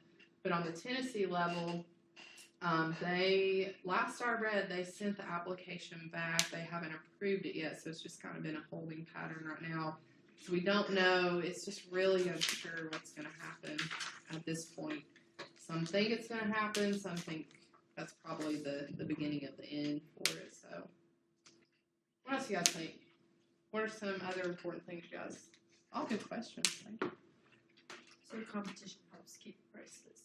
Yeah, so competition, and I was telling this to my health systems class, we live in a capitalistic society, a free market society, and oftentimes there's a lot of negative connotations attached to that, right? But it's not necessarily a bad thing to live in that type of environment, because we do have this free market system and we have competition that's kind of opened up. It kind of keeps everyone on a level playing field, because if we own separate health systems, I'm gonna want people to come work for me.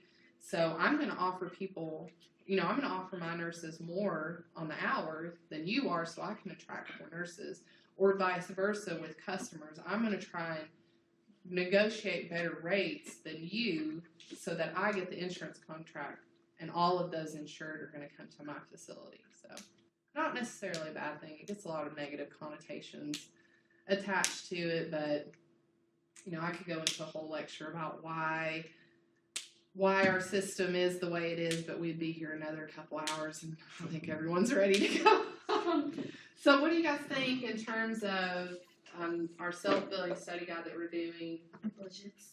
Yeah, definitely the difference between each one of the budgets.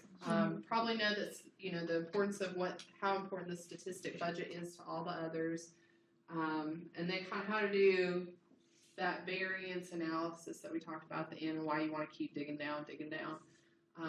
So that's all I have for you today. Just remember, we will not have class next week because you will be taking your first exam. Just like your quizzes and everything else. So It opens up at 8 o'clock Monday morning. It's going to stay up until 11:59 on Sunday. Once you log in, I'm giving you what you would normally have as if you were physically in class to take the exam. So you'll have the entire 3 hours or however long we're in here to take the exam. Once you go out in the exam, you can't back out and go back in. So once you're in there, just make sure you have dedicated time to sit down. There will be 3 long answer questions at the end.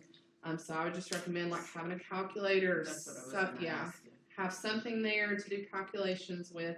because Is we it do gonna use be Lockdown in Browser. Excel, or would we just be writing it out? You'll Or just would be you- writing it out because For it's you in. to see. Yeah, yeah, because it'll just be like a normal D2L assessment with the long answers, so you'll just be writing it out. But make sure you just have something there to do calculations with, and you will be using Lockdown Browser, so, just know that you can't pull up Excel on your computer is what I'm saying. I think that's it. Any other questions that you can think of? Remember, you do have a homework assignment due this week and Chapter 7 and 8 quiz this week. Now, I will be out of the office all day on Friday, so if you have any questions about anything to do with the homework, just try to take a glance at it. And if you see you might have a little issue, try to catch me before Friday, and I'll be happy if you want to stop by the office. And if you miss me for some reason, I'll try to get back to you as quick as I can through email, but I'll be gone to a conference on Friday. So I don't want to think of anybody struggling at home, so please reach out to me if you're having issues. But if you want to take a quick glance at it before Friday, that way you know whether you need to come into the office and talk about it or not. But that's it. So we won't have class next week, so good luck on your exam, guys. Thank you. The other thing, and I forgot to tell this to my undergrad students, and bless their little hearts, I thought they were all going to cry in class the other day.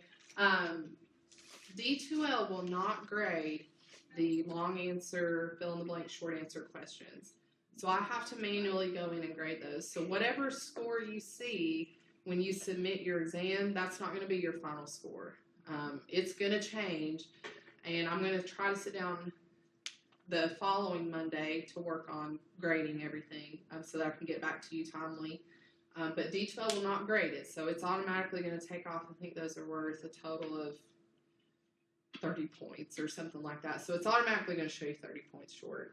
So I have to go back in and grade those, so don't freak out about your exam grades. And then what I also do, what takes me just a little bit longer when I grade exams, I do sit down and look and see how the class overall performed across the multiple choice questions. And if there is one question that more than half the class missed, I really do go back in and look at it, see if it was confusing wording, or did I cover that in class? Maybe I didn't cover it as in detail as I needed to. So I may throw out a question here or there just based on kind of how the class performs. So what I'm trying to say in a long way is don't get stuck on the grade that you see when you submit it. Now your exam will be available for you to go back in and review what you missed. The Monday at 2 o'clock after the exam's due. So after everyone has their exams in, then you can go back in and review. And you do have to do that through Lockdown Browser. And I think you have, I get it confused with my undergrad students, I think you guys have 30 minutes since the quizzes, or since the test is like 40 plus questions, to just go back and review what you missed. So, any other questions? All right, guys, well, we'll see you in another 2 weeks. Thank you.